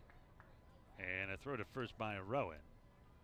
Going to take that not too many Submariners have great moves to first. You would think somewhere along the way, college or in the pros, I would say to Rowan, you know, just don't throw hard enough. We got to come up with something unique. But he's been doing this since high school. Yeah, freshman year of high school. So it was almost right away. The 1-2. This one on the outside corner, strike 3. What a changeup. We'll do it. So middle of the 8th inning. 4-4. We'll see if the Skeeters can get the lead when we get back at the bottom of the 8th. Spring Free Trampoline. The perfect way to go outside and be active. Your family will enjoy the thrill of a trampoline that keeps them safe and engaged all year long, right in your backyard. Visit us in Katy or online at www.springfreetrampoline.com. Smart in safety, smart in quality, smart in innovation. Spring Free Trampoline. Hey, what's for dinner tonight? That's probably the hardest question we all answer every day. May I suggest La Cocina Mexican Restaurant? Dine in or take away. They have the best Mexican food in the area, and it's all handmade from scratch. Try their famous street tacos. The Fiesta Packs are unbeatable, and delivery is provided. Located at 515 FM 359, or for even quicker service or reservations, 281-238-0872. That's 281-238-0872. Hi, I'm Ira Lehman, voice of the Sugarland Skeeters. Join me every Friday night to hear Skeeters baseball live on Sweet 96, Sugarland's only radio station. Listen each Friday night when the Skeeters are both at home and on the road on 96.1 FM for the Friday night game of the week. Follow the drive for the 2018 Atlantic League Championship as the Skeeters and Sweet 96 team up for the first time. Sugarland, it doesn't get any sweeter!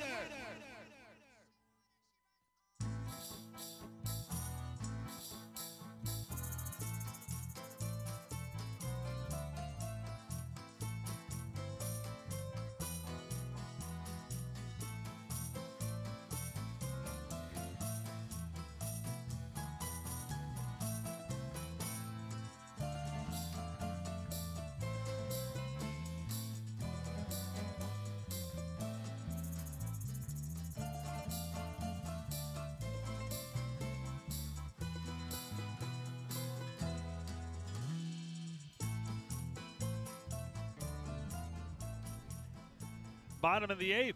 Skeeters will try to unlock this 4-4 tie by sending up 3, 4, and 5. Colin Walsh, Matt Chavez, and Derek Norris. So some good hitters coming up here for the Skeeters. Walsh will switch it all about here from the right side against Luis Cruz, who came in last inning.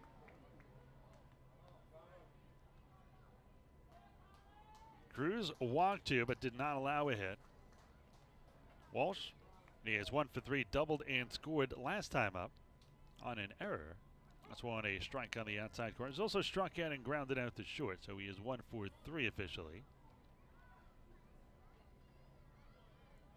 The 0-1 here by the southpaw Cruz. He'll wind and deal, and this one is low and in. Ball 1, 1-1.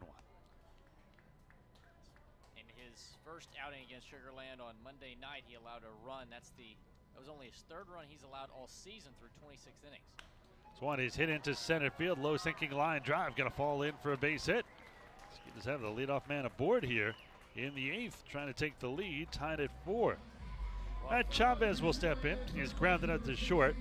Reached on error, scored and drove in a run. Felipe Paulino warming in the bullpen for the Skeeters, and they got the potential go-ahead run at first base in Colin Walsh. Chavez came in 5th in the league in hitting at .341, 2 home runs and 27 RBIs. Got to think if Chavez can get the job done here, you have a lot of confidence in Norris on deck. Throw to first. Walsh gets back and you can forget about the bunt. You're not going to make your cleanup hitter bunt. I mean, not ordinarily anyway. Walsh is 2-0 in stolen base attempts. In case you want to go that route and you are wondering.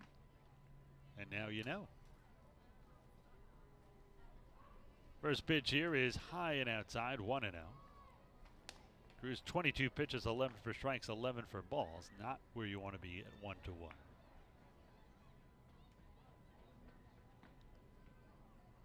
Walsh extends his lead at first. Both teams with 4 runs on 7 hits and 7 combined errors. So on a bullet down the left side, foul, 1-1. 4 errors by the Road Warriors, 3 by your Skeeters. Skeeters need a win to keep pace with the Barnstormers. They've already won today. If the Skeeters win, they will remain 2 games back. Skeeters have been finding ways to win games. Last 3 just decided by a total of 4 runs. Bottom of the 8th inning here. First base runner on in Colin Walsh. Skeeters have an opportunity. The 1-1 is fouled off to the left side. 1 ball and 2 strikes to count.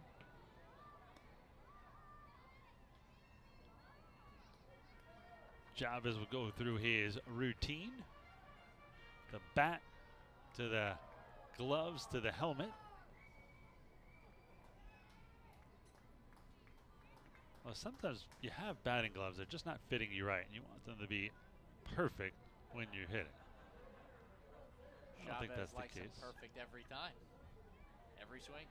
The 1-2 swung and missed, and a ball that vanished. That is out number 1, so 1 on and 1 out here for Norris. I love Norris's walk-up song, little Metallica. That'll get the blood pumping. Got a hit earlier tonight. Colin Walsh has some speed at first base. An extra base hit more than likely to get him home. 14 of Norris's last 23 hits have gone for extra bases. So in steps the Skeeters catcher. Norris with runners on. A home run and 18 RBIs and 81 ABs. This one a strike on the outside corner. 0-1 the count. Cruz, you can say, is effectively wild. 26 pitches now, 14 for strikes, but 12 balls. No balls and 1 strike. 1 out, 1 on. Tied at 4 here in the bottom of the 8th. The 0-1, big curveball, misses high and away. Well, you mentioned he's effectively wild, and he's only allowed 3 earned runs in 26 innings, but he's allowed 22 hits, so just 3 runs on 22 hits. How about that?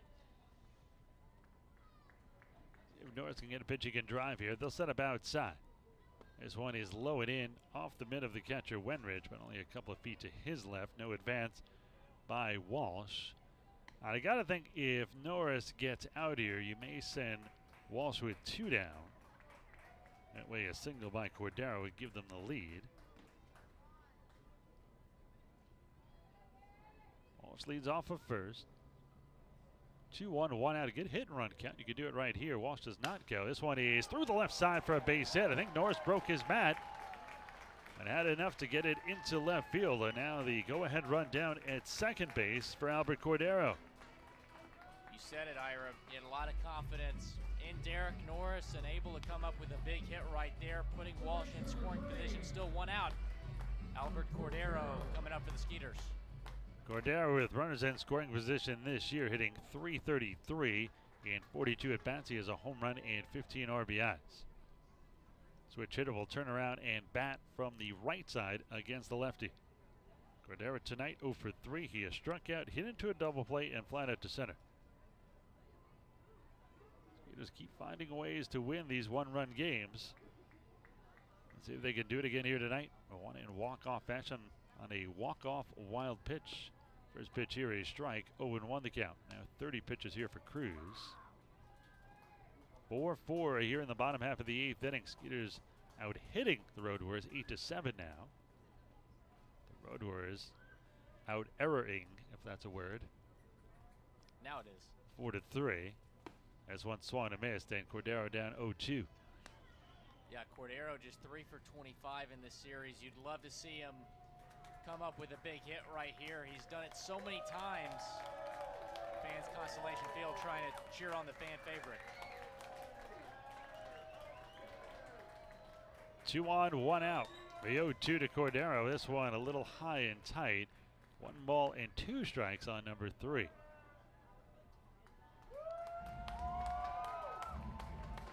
Skeeters mascot Swatson trying to rally the crowd here.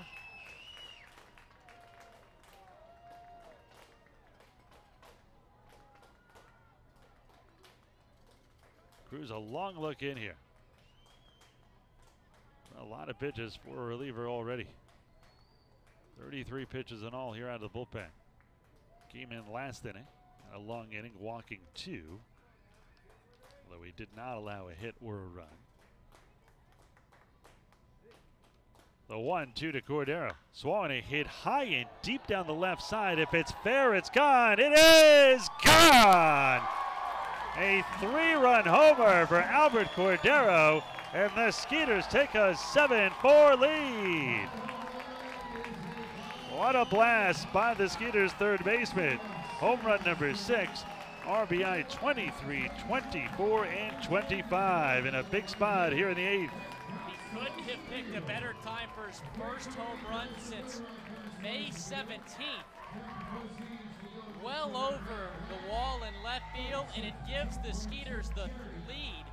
It's a 3-run lead, and Felipe Paulino warming in the Skeeters pen. That should be plenty insurance runs for him.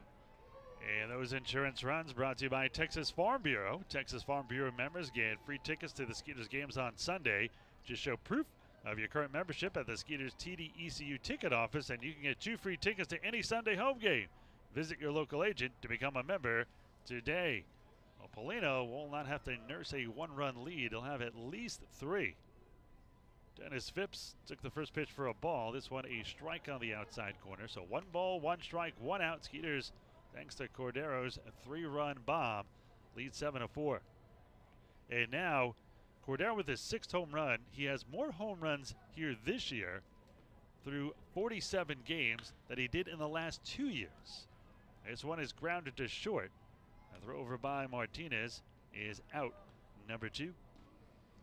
So 6 home runs in 2 years and 6 home runs this year in 45 games. It's crazy to think about that it was his first home run in a month, because he was on a tear earlier in the season, hitting him almost every other game. Well, in says Kyle Kubica, the left-handed hitter. He is 1 for 3. He has singled and scored, grounded at the second, and had a sac bunt. Excuse me, he is 1 for 2.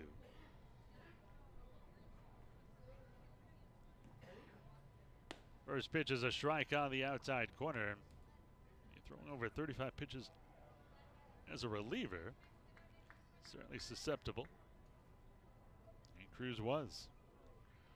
Skeeters have a chance to go 5-2 on this homestand. Swung and miss, 0-2 here on Kubica.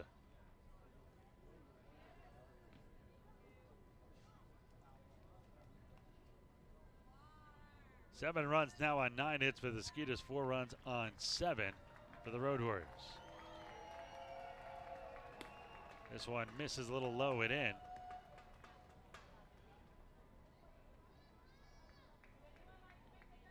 Cruz in his first 26 innings pitched this season just allowed 3 earned runs, and in this one outing he's allowed 3 earned runs. Pretty remarkable to think about, because he's been one of the best in all the Atlantic League. The 1-2. Swan had chopped right side, backhanded by the first baseman Gomez. He will flip to Cruz, who's never going to get there in time, and Kubica beats it out. Skeeters doing all the little things right here. So now Kyle is 2 for 3 on the evening. Well, Cruz took a while to get over to first base. He was just kind of jogging over at first, and then he realized that Gomez was going to try to flip it to him, started running over, but by then it was too late. Here comes Rafi Montalva, the pitching coach for the Road Warriors. There is action in the Road Warriors bullpen, and he's going to go to the new pitcher. So Cruz gets hit hard here in the 3rd. The 3-run homer makes it 7-4, but Inning's still not over. We'll tell you all about the new pitcher for the Road Warriors when we get back here in a moment. Hi, I'm Ira Lehman, voice of the Sugarland Skeeters. Join me every Friday night to hear Skeeters baseball live on Sweet 96, Sugarland's only radio station. Listen each Friday night when the Skeeters are both at home and on the road on 96.1 FM for the Friday night game of the week. Follow the drive for the 2018 Atlantic League Championship as the Skeeters and Sweet 96 team up for the first time. Sugarland, it doesn't get any sweeter! Hey, what's for dinner tonight? That's probably the hardest question we all answer every day. May I suggest La Cocina Mexican Restaurant? Dine in or take away. They have the best Mexican food in the area, and it's all handmade from scratch. Try their famous street tacos. The Fiesta Packs are unbeatable, and delivery is provided. Located at 515 FM 359, or for even quicker service or reservations, 281-238-0872. That's 281-238-0872. Hey, Skeeters fans, if you're a senior, 55 or over, we have a great deal for you. Join our Silver Skeeters Club presented by Advanced Hearing Center. Silver Skeeters Club members receive admission to 9 Skeeters home games, free drink coupons on game days, exclusive VIP events, and much more. If you're a Skeeters fan aged 55 or over, don't miss out on this great opportunity. For more information, go online to sugarlandskeeters.com.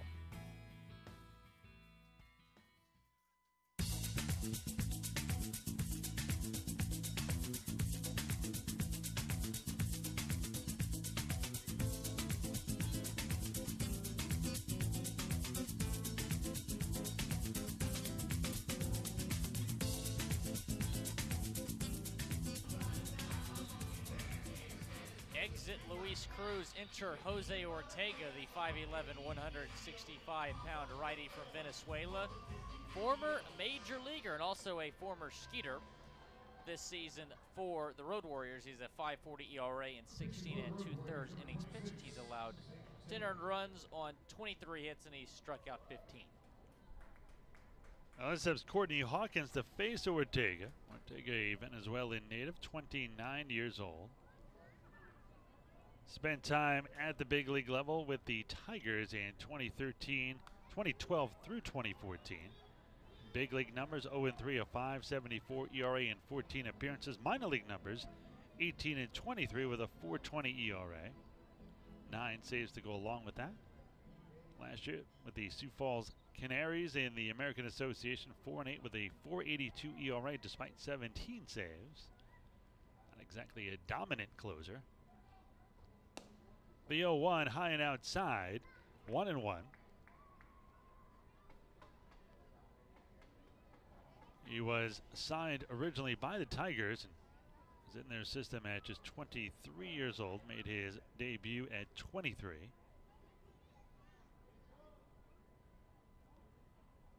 The 1-1 here from the right-hander.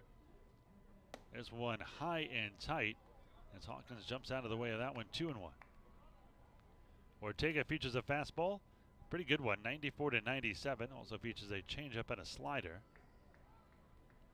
Skeeters leading 7-4 thanks to a 3-run homer here in the bottom of the 8th.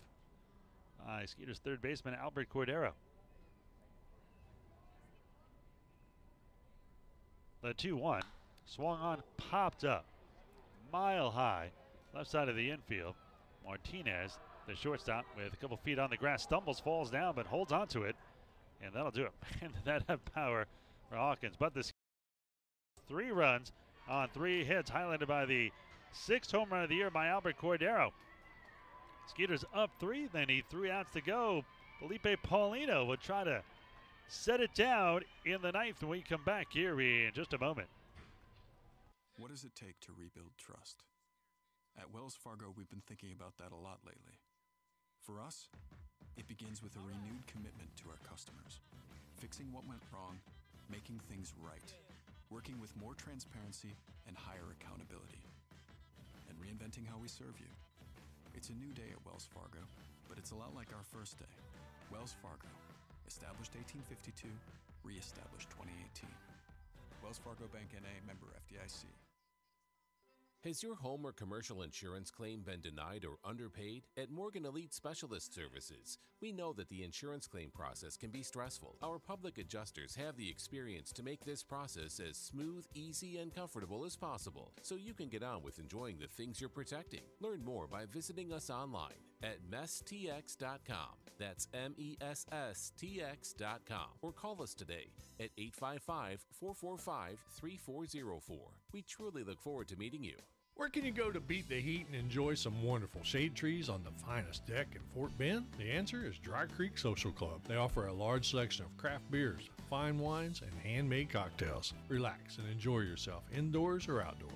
They also have a large dance floor and feature live music and a great atmosphere. Conveniently located nearby at 3333 FM 359 between the Swinging Door and Pecan Grove.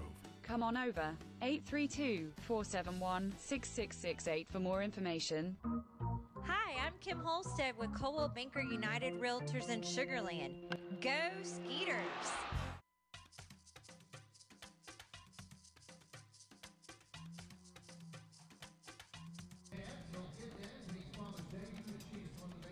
The Atlantic League saves leader on the mound, trying to close this one out for Sugar Land.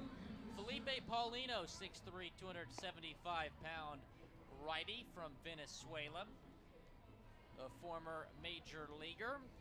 This season for the Skeeters, he has an 0.84 ERA and 21 1/3 innings pitched. He's allowed 2 earned runs on 11 hits, and he has struck out 27 batters.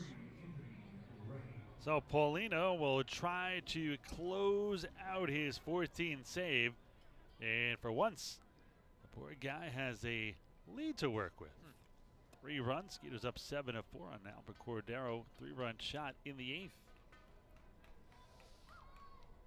First batter, Matt Hibbard, 9-1-2 here. Hibbard, Martinez, and Rodriguez. First pitch by Paulino is a strike. No balls and 1 strike to count. Paulino's arsenal is a very good one. Fastball 90-93, changeup, slider, curve, and a sinker. Which means he can do just about everything. If he comes in with runners on in a close game, he can get the strikeout. You can induce a ground ball with that sinker. If you needed a double play, this one is swung and missed. No balls and 1 strike to count. Anthony Ray actually in as a pitch hitter. He's batting 176 on the season. Lefty against the right-hander. The 0-2 on the inside corner, strike 3. Makes quick work of the pinch hitter, gets him on 3 pitches. So 1 out. Skeeters up by 3. Paulino needs 2 more. Back to the top of the order with Osvaldo Martinez. He has lined out twice to center, popped out to third, walked, stole a base, and scored. He's been robbed of 2 hits. Great play by Jan Santi in center, and then a great play by Chavez down the first base line. Righty-righty matchup here for Paulino. First pitch is low and away. 1 ball and no strikes to count.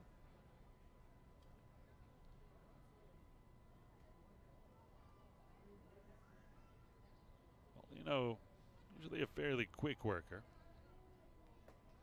The 1-0. This one is, wow, just a little low. Didn't miss by much. 2-0.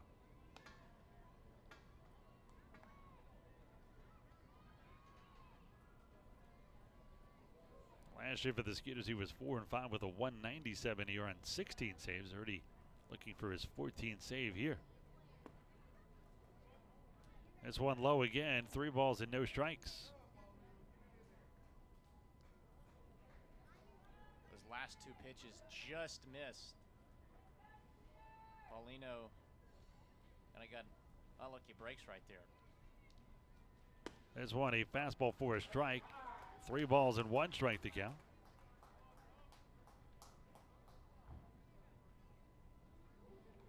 Former big leaguer against former big leaguer right here. Martinez trying to get a base runner on for his team. Paulino has retired 10 straight batters. As one fouled off to the right side. 3 balls and 2 strikes as he battles back here against Martinez. He pitched 3 of 4 days in this series on the 12th, 14th, and 15th. Registered saves in all 3. 9 up, 9 down. Payoff pitch by Paulino. This one is just a little low, ball 4, and that'll end that streak with a walk. First base runner he's allowed in 4 games. So with 1 on and 1 out, instead Melvin Rodriguez, and the Skeeters cannot afford to allow this to become tricky quickly.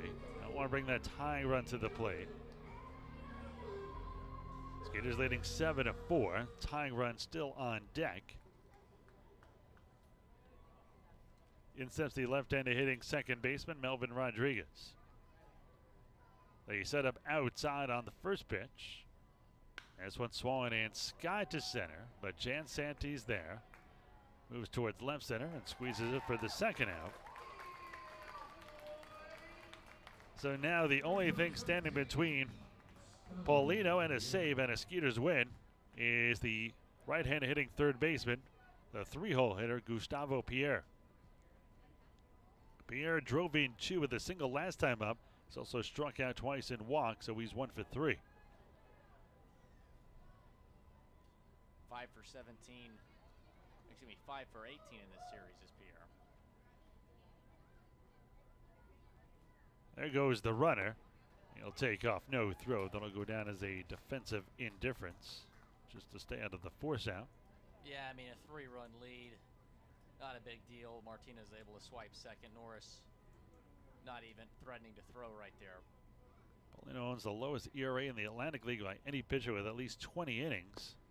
Under 1 at .84. Here's strike 2. And Paulino and the Skeeters are 1 strike away.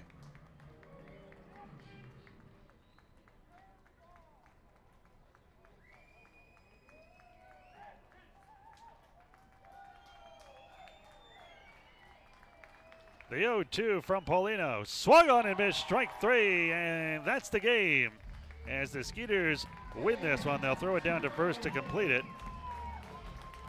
2-3 on the putout, and the Skeeters take 5 of the 7 games here, finish 5-2 on this homestand, winning the last 4 games of this series, and now have a 4-game winning streak. Final numbers look like this. 7 runs, 10 hits, and 3 errors for the Skeeters. 4 runs, 7 hits, and 4 errors for the Road Warriors. We're going to take a break. We'll come back. We'll give you the final numbers. We'll have our player of the game and preview tomorrow's Game 1 matchup on Long Island. All that and more when we turn on the Skeeters post-game show in a moment. So there I was, just minding my own business when a hit and run. This guy came out of nowhere. Bam! And he just kept going. Thankfully, Texas Farm Bureau Insurance was there with the right auto coverage for how and where I drive. So I was on my way in no time to witness the hit and run that really matter. Now that's a moment worth covering. 877 Farm Bureau. Hey Skeeters fans, have a worry-free kids' birthday party here at Constellation Field. You and your guests will have everything you need, including access to our picnic plaza, pool, food, cake, and so much more. The birthday child will be able to throw out the first pitch, get a jersey with their name and number, and we will sing happy birthday to them on the dugout. Join us at Constellation Field, where we will do all the work so you can enjoy the game. Where can you go to beat the heat and enjoy some wonderful shade trees on the finest deck in Fort Bend? The answer is Dry Creek Social Club. They offer a large selection of craft beers, fine wines, and handmade cocktails. Relax and enjoy yourself indoors or outdoors. They also have a large dance floor and feature live music and a great atmosphere. Conveniently located nearby at 3333 FM 359 between the Swinging Door and Pecan Grove. Come on over, 832-471-6668 for more information.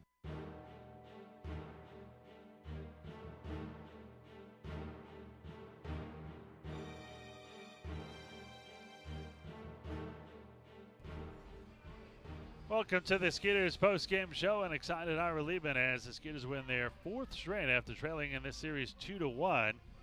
Skeeters win 7-4, 7 runs, 10 hits, 3 errors for the Skeeters, 4 runs, 7 hits, and 4 errors for the Road Warriors. The winning pitcher, Ben Rowan, gets his first win as a member of the Skeeters, the former big leaguer 1-0. Felipe Paulino adds to his league-leading save total, gets his 14th of the year, and Luis Cruz drops to 1-1. Time of the game, 3 hours and 3 minutes in front of 3,890 fans here at Constellation Field. And Skeeters get a big win here. Tell you how this one happened. It was scoreless through the first two. The Skeeters would score in the third inning. In the third inning, it was an RBI single by Alvaro Rondon, and the Skeeters led 1-0. They gave it right back, though, 2 in the top half of the fourth by the Road Warriors. After Geraldo Valentin singled and Jorge Fernandez doubled, a couple batters later, Isaac Wenrich had an RBI, and then a wild pitch got the second run in, and it was 2-1. The Skeeters answered right back in the bottom of the fourth. Matt Chavez got aboard on an error by third baseman Gustavo Pierre, and after getting into second base, it would be an RBI single by Derek Norris, and it would be 2-2. But it did not last long. The Skeeters would take a 4-2 lead as they got a pair a couple of innings later in the sixth. It was a sac fly RBI by Matt Chavez and a wild pitch, an error that allowed Colin Walsh to score, and the Skeeters led 4-2. Also did not last long because in the top of the seventh, the very next inning, the Skeeters gave it back again. 2 walks to start the inning by Kyle Winkler, who threw 8 balls and did not throw a strike, came out, and then 2 batters later with Matt West now on the mound, Gustavo Pierre would have a single that drove in 2. We're all tied at 4. It was tied at 4 until the 8th inning when the Skeeters' Albert Cordero came to the plate. Colin Walsh led off with a single. Matt Chavez struck out. Derek Norris singles, and then the 6th home run of the year by Albert Cordero gave the Skeeters a 7-4 lead, and it was just about all she wrote.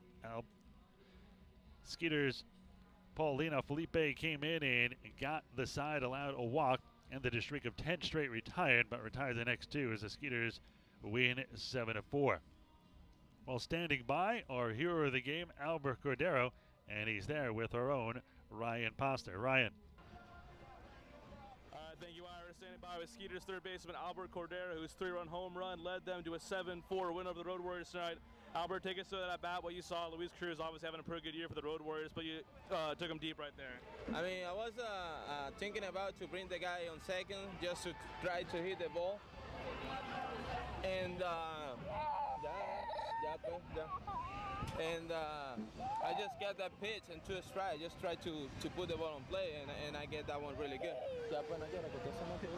Albert, obviously struggling for a little bit. That was kind of your first little cold spell of the year of these last week or so. How good did that feel to get that one out of there? Yeah, I mean, I know that I'm working on it to get better every day, but you know, baseball is tough. Sometimes you're good, everything is good, but sometimes like everything is bad. So you try to figure out what are you gonna do to get better every day, you know? Absolutely, and you know, the Road Warriors taking the first 2 out of 3 games in this series. How were you guys able to rebound? You know, to end up with the 5 out of 7 wins. I mean, we never give up. We just working on it and try to get better, play as a team, and try to win every day. You know, we compete for the first half, and that's what we're doing every day. You know. And the Skeeters third baseman Albert Cordero, 3-run home run leads the Skeeters to a 7-4 win, ending the series over the Road Warriors. Back to you, Ira. Thanks a lot, Ryan. So Albert Cordero, our player of the game, 1 for 4 with that big 3-run homer, his 6th of the year. With the win, the Skeeters moved to 29-18, and the Road Warriors dropped to 11-35. And now the Skeeters go out on the road. Long Island Ducks, a day off, and then 3 in York. You really need a good road trip. Skeeters are just 8-10 on the road trip. They have not had a winning road trip yet. Well, especially considering that Lancaster is the next homestand. If we can take 4 out of 6 games on this next road trip, put ourselves in a position to win that series against Lancaster and take the lead in the division, that would be huge. Obviously, the Skeeters have not done great on the road this season, but this upcoming road trip, if we can convert, maybe get 4 out of 6, that would be huge. Skeeters will send Ben Grissett back into the starting rotation. The Southpaw 2-1 with a 4.64 ERA.